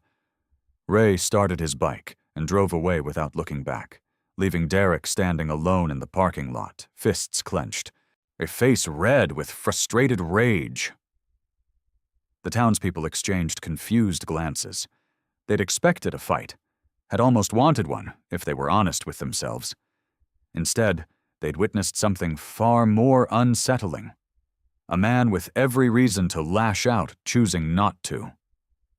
Derek, realizing he was now the center of attention for all the wrong reasons, stalked back to his truck and peeled out of the parking lot, leaving only the lingering scent of burnt rubber and unanswered questions. The evening shadows stretched long across the Thompsons' front yard as Derek's truck screeched into the driveway. The engine cut off abruptly, but Derek remained inside for several long moments, his knuckles white against the steering wheel. Martha glanced out the kitchen window, the dish towel frozen in her hands. Though she recognized that stillness, the calm before the storm, her stomach tightened into a familiar knot. "Eli," she called softly, her voice steady despite her racing heart. "Why don't you go work on your model airplane in your room?" Eli looked up from his homework at the kitchen table, his pencil pausing mid-equation. He'd heard the truck, too. His eyes met his mother's, a silent understanding passing between them. "Okay, Mom," he said, gathering his books with careful quietness. He moved with the practiced efficiency of someone who had learned when to make himself scarce. The front door slammed open with such force that the family photos rattled on the wall. One fell, the frame cracking as it hit the hardwood floor. "Martha!" Derek bellowed, stomping into the kitchen. His face was flushed, a vein pulsing at his temple. "Where are you?" "Right here," she answered, turning to face him. She kept the kitchen island between them, a habit she wasn't even conscious of anymore. "Would you like some dinner? I don't want dinner," he snapped, pacing the kitchen like a caged animal. "I want answers. Did you know about this? Did you put that biker up to this?" Martha's hands trembled slightly as she set down the dish towel. "I don't know what you're talking about, Derek." "Don't play dumb with me!" His fist came down hard on the counter, making the salt and pepper shakers jump. "That Hell's Angel, the one who's been watching our house, the one who humiliated me in front of the whole town today." Martha kept her expression neutral, though her heart pounded against her ribs. "I saw someone on a motorcycle a few times, but I don't know anything about him." Derek's eyes narrowed. "You expect me to believe that? The way he talked about you and Eli? Like he knows you?" "He doesn't know us, Derek." Martha's voice was soft, reasonable. It was the tone she'd perfected over years, the one least likely to escalate his anger. "Maybe he's just passing through town.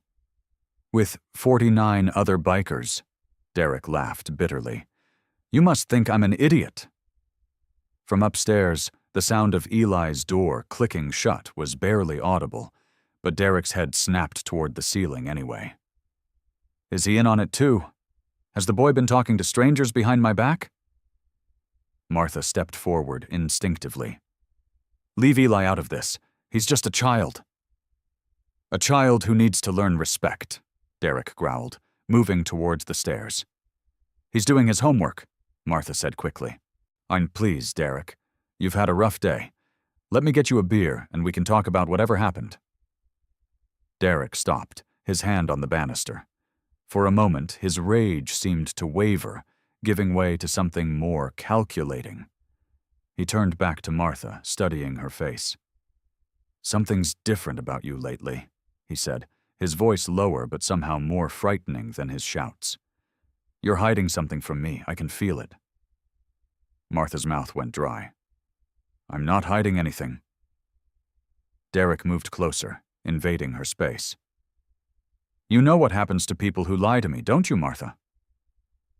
She nodded, holding her ground even as every instinct screamed at her to back away. "I take care of you," Derek continued, running a finger down her cheek in a gesture that might have seemed affectionate to an observer, but made Martha's skin crawl.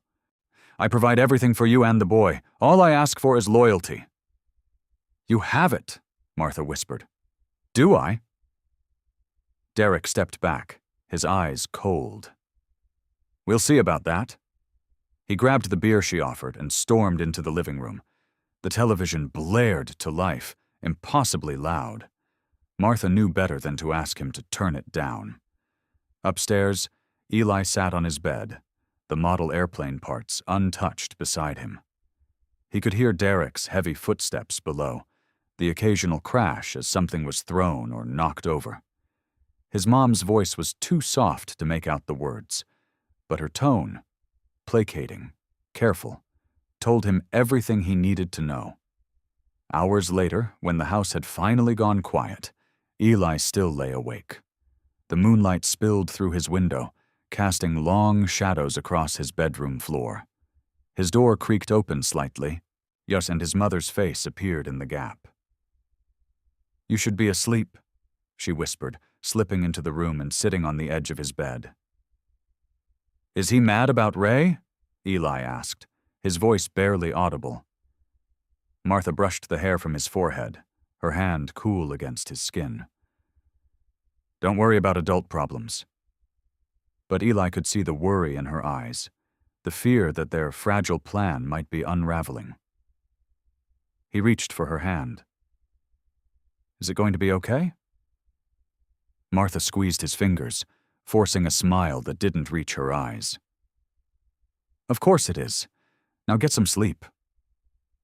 As she left, closing the door silently behind her, Martha leaned against the wall in the hallway, her composed expression crumbling. The carefully constructed escape plan now seemed like a dangerous fantasy. Derek's suspicions were growing. The watching eyes in town had seen the confrontation. The timer was ticking faster than they'd planned. For the first time since Ray had offered his help, Martha wondered if they'd made things worse instead of better. The neon "open" sign at Joe's roadside bar flickered weakly as midnight approached. Most of the town was dark, tucked in for the night. But in the bar's back room, light spilled from beneath the closed door. Ray sat at the head of a scarred wooden table, his weathered face grave in the dim light. Around him sat 5 other men, all wearing leather vests with familiar patches, all with the same concerned expression. "How bad was it?" asked Mike, the oldest of the group, his gray beard nearly reaching his chest. Ray's jaw tightened. "Bad enough. Derek made a scene that the whole town noticed. Now he's gone home angry." "To Martha and the boy," added Lenny, the youngest at 35, shaking his head. Ray nodded, running a hand over his face. The lines around his eyes seemed deeper tonight, carved by worry. "I've been watching that house for hours. Lights went out about an hour ago, but who knows what happened before that." A heavy silence fell over the room. These men had seen violence before, had sometimes been the cause of it. But this was different. This wasn't about territory or respect. This was about a woman and her child, trapped. "We should move up the timeline," said Dave, a burly man with tattoos covering both arms. "Get them out tomorrow instead of waiting till the end of the week."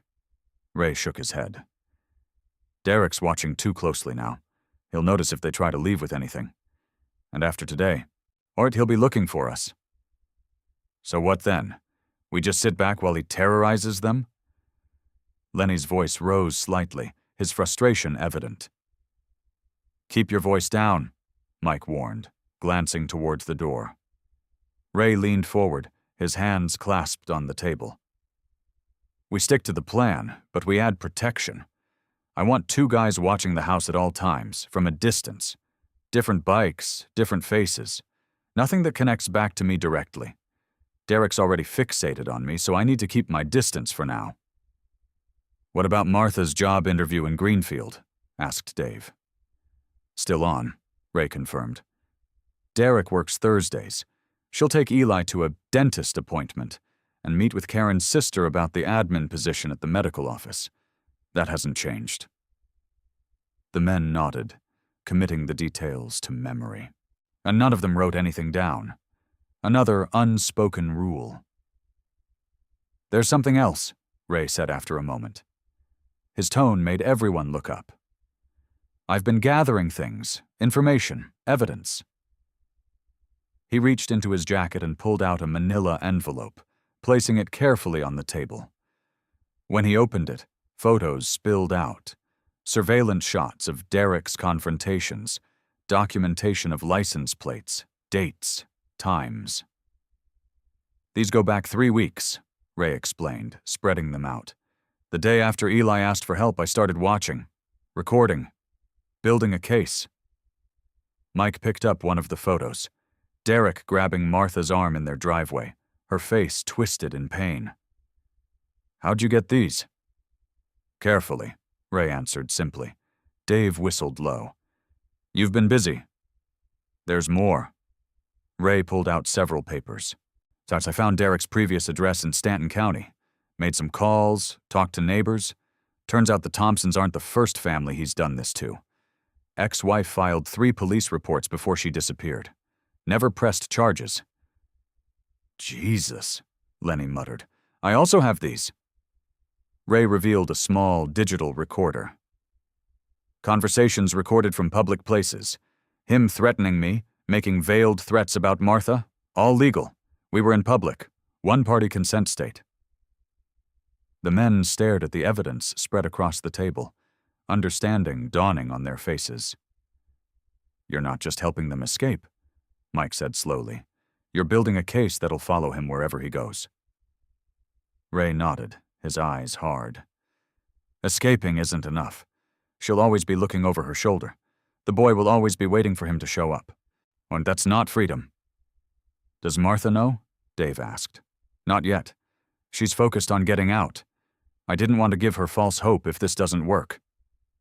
Ray carefully gathered the evidence back into the envelope.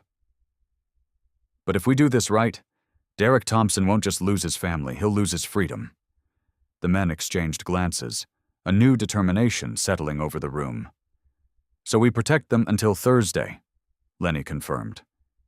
"We protect them," Ray said, "and we make sure all of this ends up in the right hands when the time comes." The morning sun had barely cleared the horizon when Ray pulled his motorcycle into the nearly empty parking lot of the Pinewood County Courthouse. The old brick building stood silent at this early hour, its weathered steps still damp with dew. Ray checked his watch.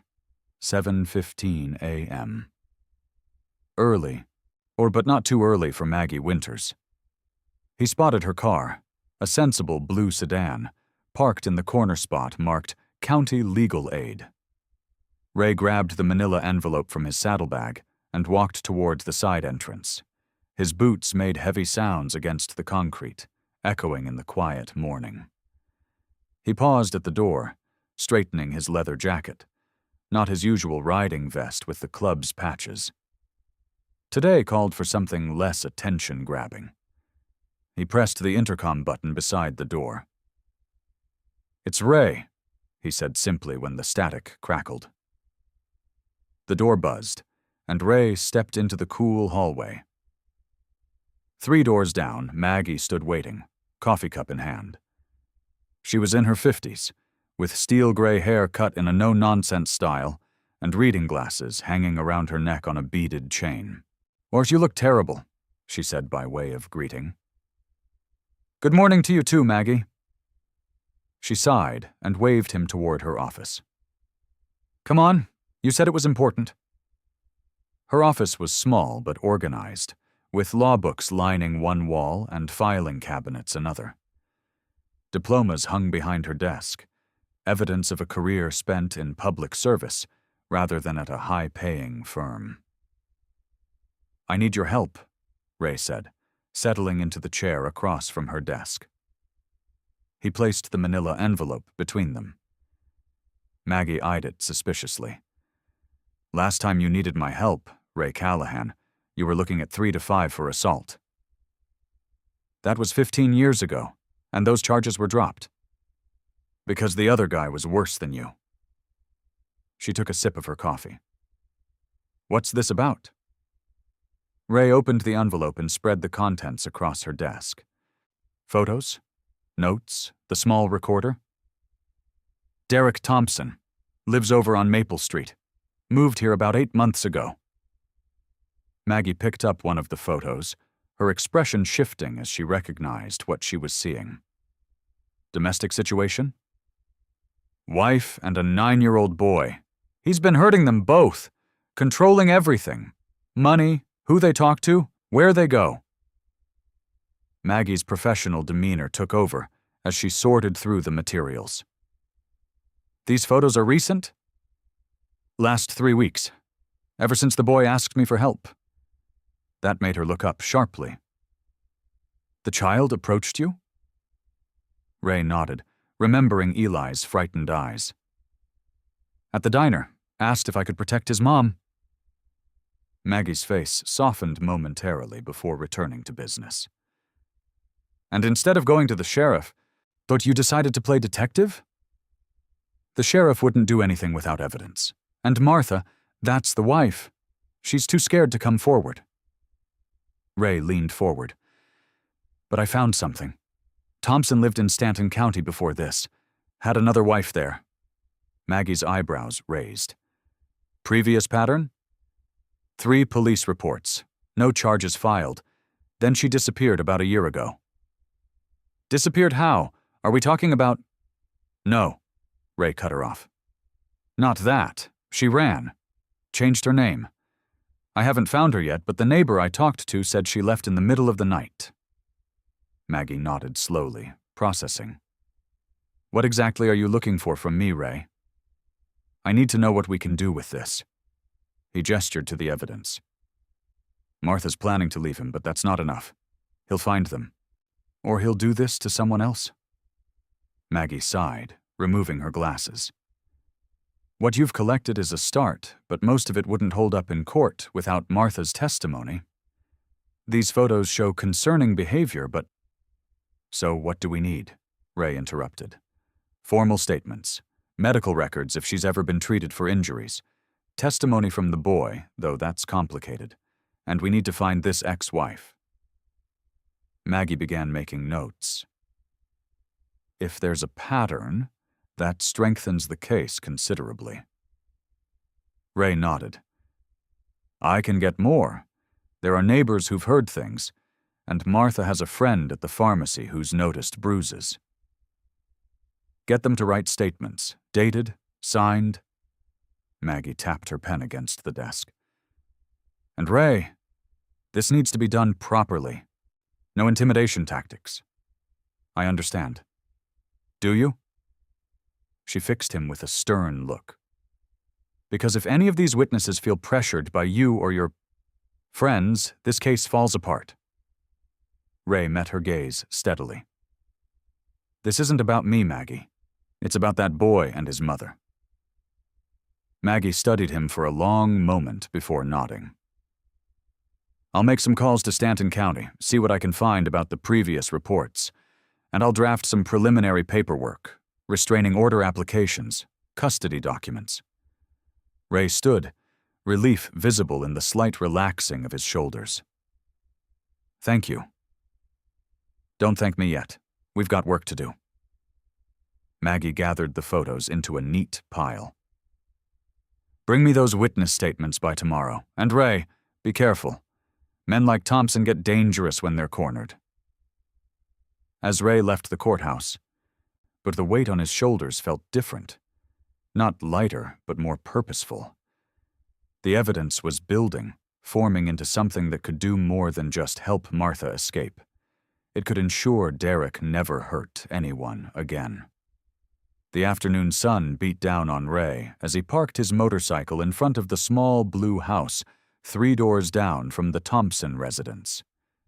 He removed his helmet and ran a hand through his graying hair before walking up the concrete path to the front door. Mrs. Eleanor Jenkins answered on the second knock. She was in her 70s, with silver hair pulled into a neat bun and sharp eyes that missed nothing in her neighborhood. Right on time, Mr. Callahan, she said, opening the door wider. Come in, I've made iced tea. Ray stepped into the cool, tidy living room where 3 other neighbors were already seated. But Bill Harmon, a retired postal worker who lived directly next door to the Thompsons, nodded at Ray from an armchair. Sarah Miller, a young mother with 2 small children, sat nervously on the couch beside her husband James, who worked nights at the local factory. "Thank you all for coming," Ray said, taking the glass of tea Mrs. Jenkins offered. "We should have done something sooner," Bill said, his voice heavy with regret. "Those walls between our houses aren't thick. I've heard things no child should hear." Sarah nodded. "I've seen Martha at the school pickup line, always wearing long sleeves, even in the heat. Always jumps when someone speaks too loud." Ray set his glass down and placed a folder on the coffee table. "I'm working with Maggie Winters from Legal Aid. What we need are written statements, specific incidents, the dates if you can remember them." "Will this really help?" James asked. "Derek's real friendly with some of the deputies." "That's why we're building a solid case," Ray explained. "With enough evidence, it won't matter who his friends are." Mrs. Jenkins straightened in her seat. "I keep a daily journal. I've noted disturbances for months. Shouting, things breaking. Once I saw him grab her arm so hard in the driveway she had marks for days." Ray slid statement forms across the table. "Write everything down. Be specific. Times, dates, what you saw or heard." As they began writing, Ray outlined the next steps. "Tomorrow evening, there will be a controlled situation. Derek needs to show his true colors where others can witness it. Nothing dangerous," he added quickly, seeing Sarah's worried expression. "But public enough that it can't be ignored." Bill looked up from his paper. "You planning to provoke him?" "Just going to have a conversation," Ray said carefully. "In the right place, at the right time." For the next hour, the neighbors wrote their statements, sometimes pausing to recall details or ask questions. When they finished, Ray collected the papers, each signed and dated. "Thank you," he said simply, tucking the statements into his folder. This took courage. Mrs. Jenkins walked him to the door. "That boy, Eli, he reminds me of my grandson. Smart, watches everything. He deserves better." Ray nodded. "That's why we're doing this." Before leaving, Ray gave them each his phone number. "If you see anything concerning before tomorrow, now call immediately." The afternoon sun was lower now as Ray headed toward his final stop of the day. He'd arranged to meet Martha at the town library, one of the few places Derek didn't question her visiting. Martha was waiting in a quiet corner near the reference section, a book open in front of her, though her eyes weren't focused on the pages. She looked up as Ray approached, anxiety and hope battling in her expression. "Is everything okay?" she asked quietly. "Derek was so angry last night." Ray sat across from her. "We're moving forward with the plan," he said, keeping his voice low. "But it's changing a bit." He explained about the evidence they'd gathered, the legal help from Maggie, and the statements from neighbors. "Tomorrow evening," he continued, "we need Derek to show his true self in public. I'll approach him outside the hardware store where he works. Nothing threatening, just a conversation that the sheriff and others will witness." Martha's hands trembled slightly on the table. "What do you need me to do?" "Be ready to leave immediately after. Have your and Eli's things packed. My friends will come for you while Derek is occupied with me." "And then what happens?" "You'll give a statement, file for emergency protection and custody, with the evidence we have, plus what happens tomorrow. Maggie believes we can keep him away from you both permanently." Martha was quiet for a long moment. Then she looked up, a new determination in her eyes. "All these years," she whispered, "I thought no one saw us, that we were invisible." "You weren't invisible," Ray said gently. "Well, people just didn't know how to help." Martha reached across the table and briefly touched Ray's weathered hand. "I trust you," she said, her voice finding strength. "We're ready." The following afternoon, sunshine bathed the main street of town in golden light. The hardware store where Derek worked stood between the post office and a small cafe, its windows displaying tools and garden supplies. Ray sat on a bench across the street, watching as customers came and went. He checked his watch. Derek's shift ended in 10 minutes. Sheriff Miller's patrol car was parked casually at the corner, the officer pretending to catch up on paperwork. Mrs. Jenkins walked her small dog past the hardware store, nodding discreetly to Ray as she passed. Two of Ray's trusted HELLS Angels friends sat at an outdoor table at the cafe. They're looking like ordinary customers enjoying coffee. Everything was in place. Ray's phone buzzed with a text from Maggie Winters. "All set at the safe house. Documents ready." At exactly 5:30, Derek pushed open the hardware store door, his work apron gone, replaced by his usual button-down shirt and jeans. He paused on the sidewalk, eyes narrowing as he scanned the street and spotted Ray. Ray stood up slowly and crossed the street, keeping his movements calm and deliberate. People on the sidewalk glanced curiously at the tall biker approaching Derek. "Need to talk with you a minute," Ray said, his voice level. Derek's face twisted into a sneer. "Nothing to talk about. Just wanted you to know Martha and Eli are leaving." Ray kept a comfortable distance between them. "Thought you deserved to hear it directly." Derek's hands curled into fists. A muscle twitched in his jaw. "My wife isn't going anywhere," he said, his voice rising slightly. "And my stepson stays with me." Several passers-by slowed their pace, watching the interaction. Sheriff Miller lifted his head from his paperwork, alert but not intervening. "They've made their decision," Ray continued evenly. "Best thing you can do is respect it." Derek stepped closer, jabbing a finger toward Ray's chest. "You think you know my family? You think you can just ride in here and break up my home?" Ray didn't back away, but he didn't move forward either. "No one's breaking anything that wasn't already broken." "You turned her against me!" Derek's voice rose sharply. "You and your criminal friends." A small crowd had gathered now, watching from a cautious distance. Someone was recording with a phone. The sheriff stepped out of his car but remained by the door. "Martha's been planning to leave for months," Ray said quietly, "long before I ever met her." "Liar!" Derek shouted, face reddening. He grabbed Ray's leather jacket lapel, yanking him forward. "You think I don't know what's going on? You think I'm stupid?" Ray remained calm, not raising his hands. "Let go, Derek." "You've been watching my house," Derek continued, his grip tightening. "Following my wife. Talking to my kid. Who the hell do you think you are?" Mrs. Jenkins had stopped nearby, her phone discreetly recording. The sheriff took a few steps closer. "Everything okay here, gentlemen?" Sheriff Miller asked. Derek spun toward the sheriff, not releasing Ray's jacket. "This man's been stalking my family, trying to take my wife." "That's not true," Ray said calmly. "You calling me a liar?" Derek shouted, suddenly shoving Ray backward with both hands. Ray stumbled slightly but kept his balance, still making no move to retaliate. "Derek, you need to calm down," the sheriff said firmly.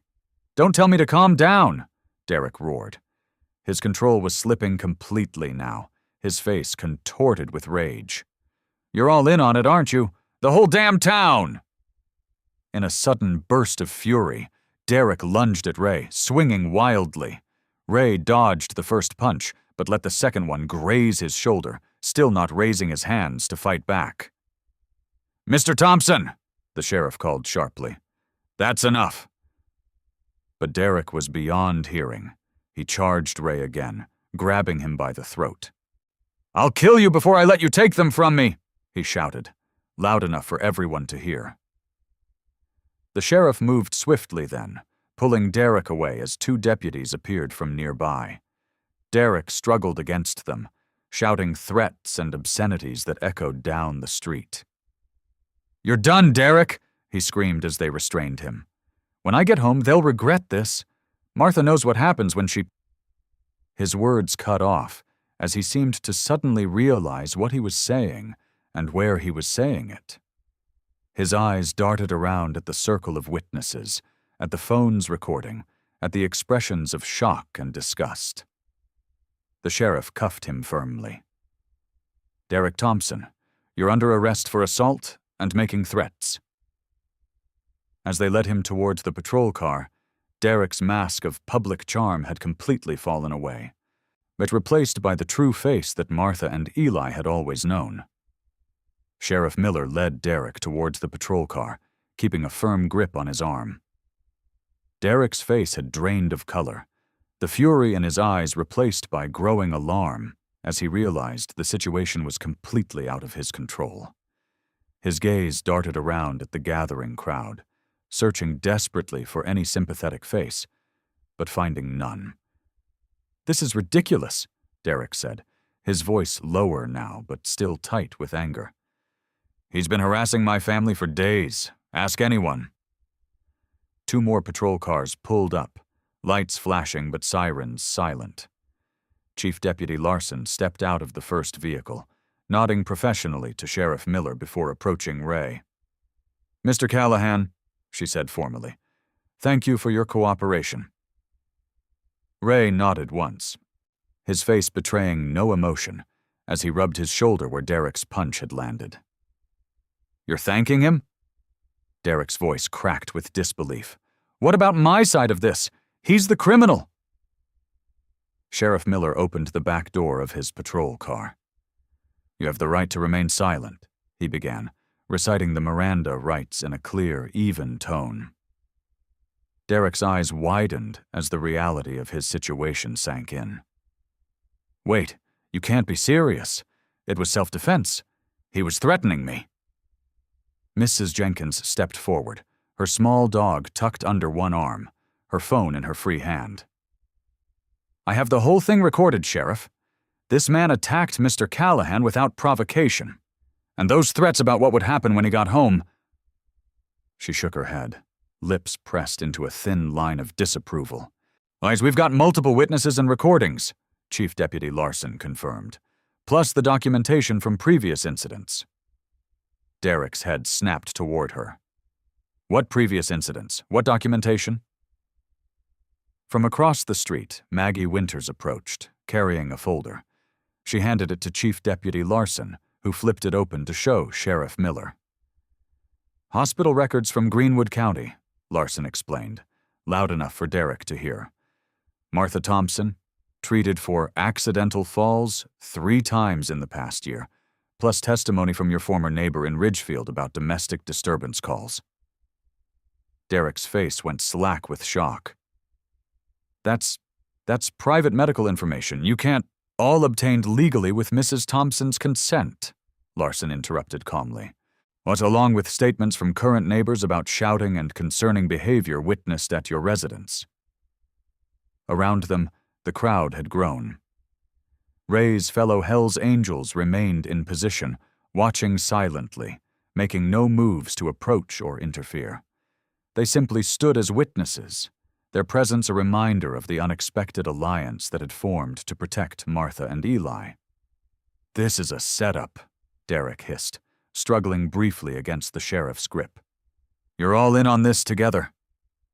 Sheriff Miller continued guiding him towards the patrol car. "Mr. Thompson, we're responding to a public assault that just happened in front of witnesses, along with explicit threats you made. Now please get in the car." Derek looked wildly at Ray, who still hadn't moved or spoken. "You did this," he spat. "Or you turned everyone against me." Ray finally spoke, his voice low and steady. "No, Derek. You did that yourself." Derek seemed to be waiting for something, perhaps expecting Ray and his biker friends to pounce, to deliver the beating he thought was coming. When no violence materialized, confusion mingled with the anger on his face. "Get in the car, Mr. Thompson," Sheriff Miller repeated, his tone leaving no room for argument. With a final bewildered look at the gathered crowd, Derek ducked his head and slid into the back seat without further resistance. The door closed with a solid thunk, and Sheriff Miller walked around to the driver's side. As the patrol car pulled away, the tension in the air began to dissipate. People murmured among themselves, and some approaching Ray with tentative expressions of support or simply nodding as they passed. Ray watched the police car turn the corner, carrying away the man who had terrorized Martha and Eli for so long. There was no satisfaction in his face, only quiet relief that this part, at least, had gone according to plan. Evening shadows stretched across the living room as Martha sat on the edge of the couch, her hands folded in her lap. The house felt different now, quieter, but not with the tense silence they had grown accustomed to. This quiet felt open, like taking a deep breath after holding it for too long. Eli sat cross-legged on the floor, absent-mindedly running his fingers along the carpet. Every few minutes, he would glance up at his mother, then back down, as if checking to make sure she was still there, still okay. Are you hungry?" Martha asked, her voice sounding strange in the stillness. Eli shook his head. "Not really." Martha nodded, understanding. Food was the last thing on her mind, too. The events of the day played through her thoughts on repeat. Derek's public outburst, the police cars, the crowd of witnesses, and Ray standing there calm and unmovable while Derek lost control. "Is he really gone?" Eli asked suddenly, voicing the question that hung between them. Martha took a careful breath. "Yes. The police have him in custody. They said the charges are serious this time." "Because of all the evidence?" "Yes." Martha was still amazed at how thoroughly Ray and his friends had documented everything. Not just today's incident, but patterns going back months, even years. But he won't be coming back here. Eli picked at a loose thread on his sock. "So we don't have to leave anymore?" Martha moved from the couch to sit beside him on the floor, gently placing her arm around his shoulders. "We still need to go, sweetheart. This house, it holds too many bad memories, and the job Mrs. Connie found for me is a good opportunity. We can start fresh somewhere new." Eli leaned into her side. "Will Ray and his friends be there too?" "They've helped us find a safe place, but they won't be coming with us." She stroked his hair, seeing the flicker of disappointment cross his face. "Ray said we can call any time, though, and maybe someday, when we're settled, they might visit." "He kept his promise," Eli whispered. "He protected you." Martha felt tears prick her eyes. "He protected both of us. And do you know what's amazing? He did it without fighting or hurting anyone. That's real strength." A soft knock at the door made them both freeze momentarily. Old habits. Then Martha remembered. "That must be Lisa. She's staying with us tonight, remember?" Eli nodded, the tension leaving his shoulders. Lisa was Ray's friend's wife, who had helped coordinate their departure plans. She had promised to stay overnight to help them pack and make sure everything was ready for morning. Martha opened the door to find not just Lisa, but also Connie, another biker's wife who had found Martha the job in her sister's small business 3 hours north. They carried paper bags filled with takeout food and supplies. "Thought you might not feel like cooking," Lisa said with a gentle smile, stepping inside. "And we brought some extra boxes and packing tape." The house slowly transformed as they worked through the evening. Martha was surprised at how little they actually needed to take. So many things in this house weren't truly theirs. They were just objects in a space that had never really felt like home. The few treasured possessions, Eli's favorite books, Martha's sewing machine, the quilt her grandmother had made, were carefully packed and labeled. Everything else they decided to leave behind. As they worked, Martha noticed Eli becoming more animated, asking questions about their new town, what their apartment would be like, if there were parks nearby. Will I start a new school right away? He asked, carefully wrapping a small model airplane in newspaper. In about a week, Connie answered. Gives you time to get settled first. My sister says there's a good one just 3 blocks from where you'll be living. By the time the evening grew late, the living room was filled with neatly packed boxes, and the kitchen table held a map with their route clearly marked.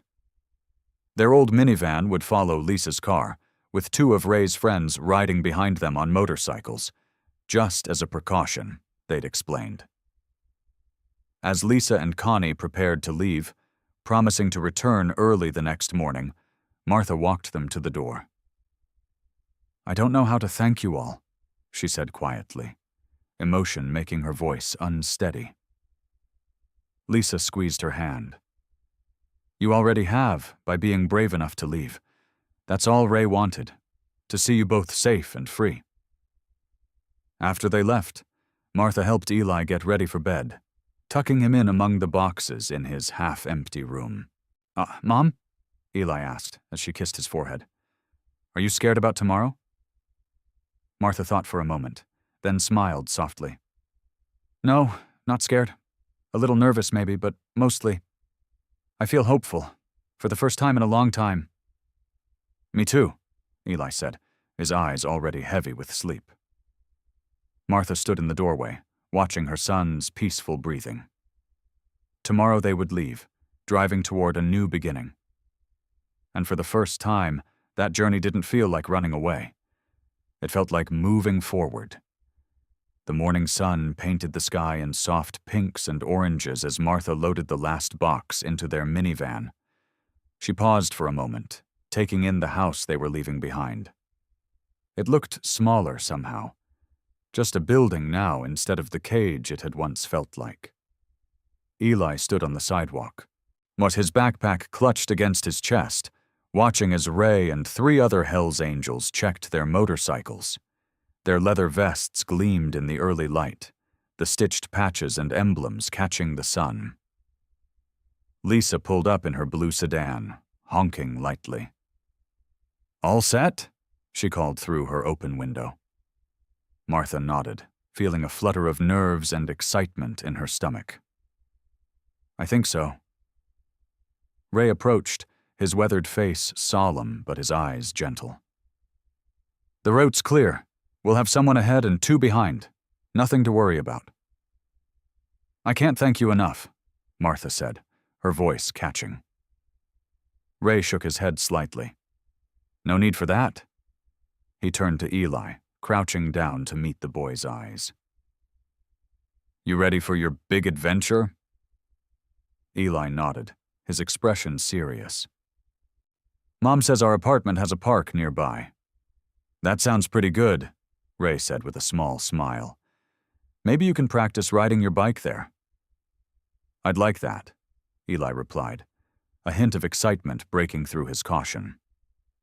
They formed a small convoy, Lisa's car in front, then Martha's minivan with Eli, followed by Ray and another rider, with 2 more bikers bringing up the rear. As they pulled away from the curb, Martha watched the house grow smaller in her rearview mirror until it disappeared around a corner. The highway stretched before them, wide and promising. Martha felt a weight lifting with each mile they put between themselves and their old life. Beside her, Eli alternated between watching out the window and looking back at the motorcycles following them. They look like guardian angels, he said after a while, but with leather instead of wings. Martha smiled, reaching over to squeeze his hand. That's a nice way to think of them. They stopped once at a roadside diner for lunch, the bikers taking a table nearby, their presence creating a bubble of safety around Martha and Eli. Martha noticed how other diners glanced curiously at their group, but there was no fear in those looks, just interest in the unusual sight of a mother and child surrounded by protective bikers. As they continued their journey, the landscape gradually changed. The familiar flat terrain of their hometown gave way to gentle hills and more trees. Eli pressed his face against the window when they passed a small lake glittering in the sunlight. "Look, Mom," he said, pointing. "Maybe we can go swimming there someday." "Maybe we can," Martha replied, were feeling a rush of joy at his simple enthusiasm for the future. 3 hours after they had begun, Lisa's car signaled and turned off the highway. They followed her through a small but pleasant town with neat storefronts, a community center, and streets lined with maple trees. Children played in a neighborhood park, and an elderly couple walked hand in hand along the sidewalk. "It looks friendly," Eli observed quietly. Lisa led them to a modest apartment complex with a well-maintained garden out front. The building was 2 stories tall with balconies overlooking a courtyard where a young family was having a picnic. They pulled into the parking area, and Martha took a deep breath before turning off the engine. Ray and the others parked their motorcycles, standing back as Lisa handed Martha a set of keys. "Second floor, on apartment 2B, Lisa said with a warm smile. "Everything's ready for you." They climbed the stairs together, Martha unlocking the door with slightly trembling hands. The apartment opened into a bright living room with windows that let in plenty of sunshine. A small kitchen connected to a dining area, and a hallway led to 2 bedrooms and a bathroom. "This is all ours?" Eli asked, his eyes wide as he took in the clean, bright space. "All ours?" Martha confirmed, watching as he tentatively walked around, touching furniture and looking out windows. Ray and the others helped bring up boxes, placing them carefully in the living room. When everything was unloaded, Ray handed Martha an envelope. "Emergency fund," he said simply, "and a phone number that will always be answered." Martha accepted it with a grateful nod, too moved to speak, when Eli appeared from the hallway, his expression a mixture of wonder and uncertainty. "Mom, I found my room. Can I go see it again?" "Of course, sweetheart," she said. "Why don't you show Ray before they leave?" Eli nodded and led Ray down the hallway to a bedroom with blue walls and a window overlooking the courtyard. Martha watched from the doorway as Eli showed Ray the closet and the desk by the window. "It's really mine," Eli said softly, running his hand along the edge of the bed. "And no one can take it away?" "No one," Ray assured him. "This is your safe place now."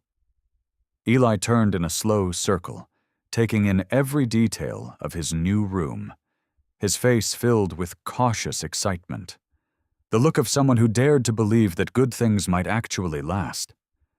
The apartment gradually transformed from an empty shell into a home, but Martha hung curtains in the windows, placed a small vase of wildflowers on the kitchen table, and arranged their few belongings to make the space feel like theirs. Each small touch, a framed photo, Eli's drawings magnetized to the refrigerator, a colorful throw pillow from Lisa, helped anchor them in this new reality. Martha's job at the local community health center started 3 days after they arrived. She worked at the front desk, scheduling appointments and greeting patients. The clinic director, Dr. Patel, was patient and kind, showing Martha the computer system and introducing her to the staff with a warmth that made her feel welcome. "You're catching on quickly," Dr. Patel told her at the end of her first week. "The patients already like you." Martha had smiled, feeling a flutter of pride she hadn't experienced in years. While Martha worked, Eli attended the local elementary school. The principal had been understanding about their situation. Lisa had connections everywhere, it seemed, and had placed Eli in Mrs. Garcia's 4th grade classroom. Each morning, Martha walked him to school, their path taking them through the small park they'd spotted on their first day. "Remember, I'll pick you up at 3:15 right by the flagpole," Martha reminded him that first morning, kneeling to straighten his collar. Eli had nodded solemnly. "I know, Mom. I'll be okay." His brave face nearly broke her heart, but she'd smiled and kissed his forehead before watching him walk through the school doors. That evening, he'd reported that Mrs. Garcia let him sit by the window, and a boy named Miguel had shared his colored pencils. Each day got a little easier, but Martha learned the names of her co-workers and the regular patients. She developed a routine. Coffee in the quiet morning before waking Eli, their walk to school, her shift at the clinic, then picking up Eli and helping with homework before dinner. Simple things, normal things that had once seemed impossible. Eli was quieter than the other children, Mrs. Garcia had told Martha during a brief conference. But he's observant and kind. He helped Miguel when he spilled his water bottle yesterday. Didn't make a fuss, just quietly got paper towels and helped clean up. On their 7th day in the new apartment, a Saturday morning, Lisa stopped by with a surprise. "I found this at the community yard sale," she said, wheeling a child's bicycle into the living room. The bike was blue with silver handlebars, slightly used but in good condition. Thought Eli might like it? Eli's eyes had widened, but he'd hung back, looking to Martha for permission. "It's for you, sweetheart," Martha assured him. "Would you like to try it out?" He had approached the bike cautiously, running his fingers along the frame. "I don't know how to ride very well," he admitted. "Dad, Derek, said I was too clumsy for a bike." Lisa's expression had darkened briefly before she smiled. "Well, lucky for you, I'm an excellent teacher. What do you say we head down to the courtyard and give it a try?" Their first lesson had been tentative, Eli wobbling, Lisa holding the seat, Martha watching nervously from the sidelines. But Eli was determined, his face set in concentration as he tried again and again. By Sunday afternoon, he could make it across the courtyard without help, though stopping remained a challenge. On Monday after school, Eli asked if they could practice again. Martha brought a book outside and sat on a bench while Eli circled the courtyard, gaining confidence with each loop. "Mom, watch," he called, steering with one hand to wave at her. "I see you. Be careful." Martha laughed, marking her place in her book. The courtyard had a small paved path that wound around a central garden. Eli navigated the gentle curves, his body relaxing into the movement. He picked up speed, the wind ruffling his hair as he made the turn. And then Martha heard it, a sound so precious she felt tears spring to her eyes. Eli was laughing, not the careful, measured chuckle he sometimes offered when he thought a reaction was expected, but a free, spontaneous burst of joy that rang across the courtyard. His head was tilted back, his face open to the sky as he coasted around the corner, laughing simply for the pleasure of speed and freedom and the feeling of being a normal kid on a normal day. Martha pressed her fingers to her lips, determined not to cry and break the spell. This moment was too precious. Her son, laughing in the sunshine, the sound echoing off the apartment buildings like music. I hope you like this story. Please share what's your favorite part of the story and where in the world you are watching from. Have a wonderful day.